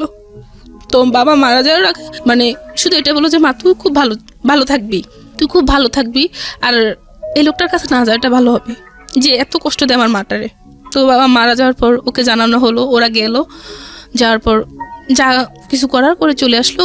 তারপর ঈদ হলো, কোরবানি ঈদ হওয়ার পর এখন ঈদের সময় ওদের বাড়িতে যাওয়ার জন্য আমাকে বলতেছে, আমি যাইনি। না যাওয়ার কারণে অনেক চেষ্টা তারা করলো আমাকে যাওয়ার জন্য, আমি যাইনি। তারপর আমার দেবর বিয়ে ছিল, তো আমার ননদ দেবর আয়সা খুব মানে ইয়ে করে নিয়ে গেল যে ওকে নিয়ে যাই, ওকে দেন। তো আমাকে একদিনের জন্য দেওয়া হলো। একদিন গিয়ে থেকে তারা বললো যে আমরা বসবো এটা নিয়ে। ওরা এইভাবে আর কয়দিন চলবে, ওরা দুজনের বয়স হচ্ছে, বাচ্চা কাচ্চা কিছু হচ্ছে না, এটা 2 দিন পর ঝগড়া, তার থেকে ভালো ওদের এরকম হওয়া দরকার কি, এটা বলে আমি একদিন থেকে তারপর চলে আসলাম। ওই দিন বসলো, সবাইকে নিয়ে বসা হলো। এখন বসা হওয়ার পর বললো যে তোদের সমস্যা কি, মূল সমস্যাটা কি। তো আমাকে প্রথম জিজ্ঞাসা করলো যে কি সমস্যা। পর আমি বললাম যে আমাকে ও সন্দেহ করে কতদিন যাবত, বিয়ের 1 সপ্তাহ পর থেকে। তো এতদিন তুই বলিস নি কেন, এতদিন বলিনি, দেখি না ঠিক হয় কিনা। কিন্তু এতটা বছর পর্যন্ত, কত বছর, 7.5 বছর, 7.5 বছর এতদিন পর্যন্ত এত কিছু করলাম। পরে বললাম যা যা হচ্ছে আমার সাথে এরকম এরকম বলতেছি। আর ও বললো যে তখন ওকে জিজ্ঞাসা করলো যে তুমি ওকে সন্দেহ করো কেন। পরে বলে যে আমার না ও অসুস্থ দেখে আমার ওর সন্দেহ হয়। তুমি এই যে সন্দেহ করতেছো, ওর কিছু পাইছে এই পর্যন্ত? বলছে না। ওকে কোনো ছেলেদের সাথে কথা বলে, যে ও একটা ছেলের সাথে কথা বলছে, ইমুতে কথা বলছে, ফেসবুকে কথা বলছে, কিছু করছে, ওর সাথে দেখা করছে? কয় না। তো ও বিয়ের আগে একটা ছেলের সাথে সম্পর্ক করছে, ওই ছেলের সাথে কোনোদিন কথা বলছে? যে না। এসব যখন সে বললো, তো তাহলে তুমি ওকে সন্দেহ করো কেন? ও অসুস্থ থাকে এই জন্য আমার সন্দেহ হয়। আমি কেন সন্দেহ হয় জানি না, অসুস্থ থাকে সন্দেহ হয়। এটা বলার পর সবাই বললো যে আচ্ছা ঠিক আছে, তাহলে ওকে 2 মাস সময় দেওয়া হোক। আমি তো যাবো নাই। তখন আমি আমার একটা আঙ্কেলকে বললাম যে ও আমাকে এইসব অফার করে, আমি কিভাবে ওর সাথে যাব। তারপরে সবাই মিলে একটা বললো যে না, ওকে সময় দেখ, কারণ এখন বাবা মারা গেছে, এখন আমার মানে উপরে আর তো ইয়ে নাই। 2 মাস সময় নেওয়ার পর ও আমাকে ফোন দিত, আমি ঠিক মতো কথা বলতাম না। তখন ও বললো কেন তুমি আমার সাথে এরকম করো, এখন তো সব কিছু ঠিকঠাক হয়ে গেছে, তুমি 2 মাস থাকো তারপরে আসো এসে। তখন আমি বললাম যে তোমার সাথে আমার কিসের কথা, যে স্বামী তার স্ত্রীকে এসব কথা বলতে পারে? কখন আমি তোকে বললাম, আমি তো তোকে কিছুই বলি নাই। আমি এখন সবাইকে বলবো যে তুই আমাকে এসব অফার করছিস, যে তুই অন্য ছেলেদের সাথে থাকতে চাস, এই জন্য আমি তোকে দিতে চাই না বলে তুই আমার কাছ থেকে চলে যাস। আমি এইসব মানুষকে বলবো দেখি তুই কি করিস, পারলে তুই কিছু করিস। মানে সবাই আমাকে বিশ্বাস করে, সবাই আমাকে বিশ্বাস করে। ও খুব মানে খুব ভালোভাবে মিথ্যা বলতে পারে। তো তখন চিন্তা করলাম যে কি করব এখন। আর এখন বাড়িতে যখন থাকতেছি তখন মোটামুটি অনেকে জেনে গেছে যে আমার মানে এরকম হবে। তখন একজন অফার করলো যে একটা কাজ কর, এরকম থেকে কি করবি, ইমুতে কথা বল, ছেলেদের সাথে ইমুতে কথা বলে টাকা ইনকাম করিস। কেউ একজন বললো যে আয় মানে একদিন অন্য কিছু করি, মানে এইসব কিছু অফার করতেছি। কিভাবে চলবে, বাবা তো নাই এখন, ভাইদেরও মোটামুটি, তো এভাবে কেমনে চলবে, ভালোভাবে চলতে পারবি, এইসব অফার পাচ্ছি। এখন মাথায় সারাক্ষণ কাজ করতেছে, আমি কি করব, মানে কি করার আছে আমার। খুব ডিপ্রেশনে ভুগতাম। রাতের পর আমি রাত কি করতাম, বাইরে কাটাতাম। মানে গ্রামের বাড়িতে রাতকে 2টা-3টা বাজে আমি বাইরে দাঁড়িয়ে থাকতাম। মানে আমার ঘুম হতো না যে আমি কি করব, এই মানুষটার সাথে আমি কাটাবো সারাটা জীবন, যে মানুষটা আমাকে এসব বলতেছে না আমি একা থাকবো, কোনটা করব। তো আমি আমার একটা আঙ্কেলকে বললাম যে আঙ্কেল এই অবস্থা, আমি এখন কি করব, আমাকে একটা কাজ জোগাড় করে দিতে পারবেন? পরে বলে যে তুই কতটুকু পড়াশোনা করছিস? তো আমি বললাম যে আমি ইন্টারমিডিয়েট কমপ্লিট করলাম, আমার কোনো রিসেপশনে হলে হবে, সমস্যা নাই, আমি তো চলতে পারবো, এরকম কিছু হলে হবে। তো উনি বললো যে আচ্ছা ঠিক আছে, তুই ঢাকা আসলে তোর মানে একটা গতি করে দেবো। পরে ঢাকা আসলাম, ঢাকায় আসার পর একটা কোম্পানিতে উনি আমাকে রিসেপশনের জন্য ফার্স্ট সিলেক্ট করা হলো। তো সিলেক্ট করার পর আর ওনারা আমাকে রিসেপশনে না রেখে অন্য কাজে দিয়ে দিল অ্যাকাউন্টসে, যে তুমি এটা করো, দেখি তুমি পারবে কিনা। আমি তখন কিছুই জানতেছি না, কম্পিউটার সম্পর্কে কিছুই জানি না, বা আমি যেহেতু পড়াশোনা থেকে এতটা বছর দূরে, আমি ইংলিশ সম্পর্কে সব কিছু আমার মাথা থেকে চলে গেছে, আমি কোনো কিছু পারতেছি না। তো আমার কলিগ যারা, তারা আমাকে খুব হেল্প করছে, বস সবাই খুব হেল্প করতেছে আমাকে, হেল্প করে আমি মানে এখন অনেকটা ভালো পর্যায়ে চলে গেছি। আর এখন ওর সাথে তো আর কোনো যোগাযোগ নাই। কতদিন যাবত যোগাযোগ নাই? ওর সাথে যোগাযোগ নাই, ওই ঢাকায় আসার আগ থেকে ওর সাথে আর যোগাযোগ ছিল না। মাঝখান দিয়ে একদিন ফোন দিয়ে বুঝতে চাইতেছে যে সে কি করতে চায়। আপনি এটা বলেন। প্রায় 7 মাস। 7 মাস। আপনি ভালো আছেন না বন্ধ আছেন? ভাইয়া ডিভোর্সড হয়ে গেছে। ডিভোর্স হয়ে গেছে, তো ভালো আছেন না বন্ধ আছেন? এখন ভাইয়া আমি যেখানে কাজ করতেছি ওখানে একটা ইন্টারন্যাশনাল কোম্পানি, তো আমি আপনাকে জিজ্ঞেস করছি ভালো আছেন না বন্ধ? বলতেছি আমি। হ্যাঁ, না ইন ডিটেল না, আপনি শুধু অ্যান্সার করেন ভালো আছেন না বন্ধ আছেন। আমার ইন ডিটেল জানার দরকার নাই, আমি এই ঘটনা যেটা বুঝতে পেরেছি অনেক আগেই বুঝতে পেরেছি। আপনি শুধু আমাকে এইটুকু অ্যান্সার করেন যে আপনার আগের যে জীবন ছিল সেই জীবনের থেকে এই জীবনটা ভালো না বন্ধ? আগের জীবন থেকে এই জীবনটা আছে, ভালো আছে, কিন্তু কি অনেকটা ডিপ্রেশন আছে এখন। ডিপ্রেশন মানে আপনার যেটা হচ্ছে যে আমি জব করতেছি সেখানে আমার বস চাচ্ছে যে আমি আরো বেশি কাজ করি বা আমি আরো সেটা তো বেশি অন্য কেস, engaging সেটা হই। সব জায়গায় থাকবে। Life is not without problem. আমাকে বলে দিছে যে আমার এই কাজের পাশাপাশি অন্য কাজ খুঁজতে, কিন্তু আমি কোথায় কোনো কাজ পাচ্ছি না। Life is not that kind of thing যে আপনি যেখানে যাবেন সেখানে 100% হ্যাপি হবেন, সেটা বড় কথা না। কিন্তু আপনি যেখানে ছিলেন সেখান থেকে আপনি স্কিপ করে আপনি একটা বেটার লাইফে আসতে পেরেছেন কিনা সেটাই হচ্ছে মূল কথা। হ্যাঁ, আমি ওইরকম ডিপ্রেশন থেকে, ওইরকম একটা খারাপ জীবন থেকে এখন আমি একা আছি, ভালো আছি। 7 ইয়ার্স ধরে আপনি একটা মানুষকে বুঝে উঠতে পারেন নাই, বা 7 ইয়ার্স ধরে একটা মানুষের সাথে আপনি সিদ্ধান্ত নিতে পারেন নাই। অনেকে 7 বছর না, অনেকে 27 বছরও পারে না, এটাই সত্য কথা, the ugliest truth of life. তারপর আমার মনে হয় যে মানুষটার সঙ্গে আপনার হচ্ছিল না, যে মানুষটা আপনাকে সন্দেহ করে এবং সন্দেহ করে আলটিমেটলি একটা মানুষ আপনাকে খুনও করতে পারে, হ্যাঁ, ভুল করে খুনও করতে পারে। সন্দেহ এরকম একটা বাতিক। তো সেই জায়গাটা থেকে আমার মনে হয় সিদ্ধান্তটা ঠিকই আছে, প্রথম কথা হচ্ছে এটা। আর দ্বিতীয় কথা হচ্ছে যে 7 বছরও যেহেতু সে আপনাদের সন্তান নেওয়ার ব্যাপারে কোনো সিদ্ধান্ত নিতে পারেনি, তার মানে সামথিং ইজ রং। তো আজকের এই জীবন গল্পটা আপনি কেন বললেন? আপনার কথা থেকে শেষ করতে চাই আমাদের এই অনুষ্ঠানটা। আমার বললাম যে যেই কেউ কোনো সিদ্ধান্ত নেওয়ার আগে ভেবেচিন্তে কোনো সিদ্ধান্ত নেবে, আর আমার মতো যাতে টাইমটা কেউ বেশি না নেয়। মানে আপনি মনে করেন যাই সমস্যা হোক না কেন পরিবারের কাছে যাতে সেটা শেয়ার করে। Right, 7 years is a big time, পরিবার কাছে যেটা শেয়ার করে সেটা ভালো হবে। আর আমি যেটা করছি সেটা আমার দিক থেকে আমি খুব ভালো করছি। আর আমি যে জীবনের গল্প শোনার পর আমি এটা বুঝতে পারছি যে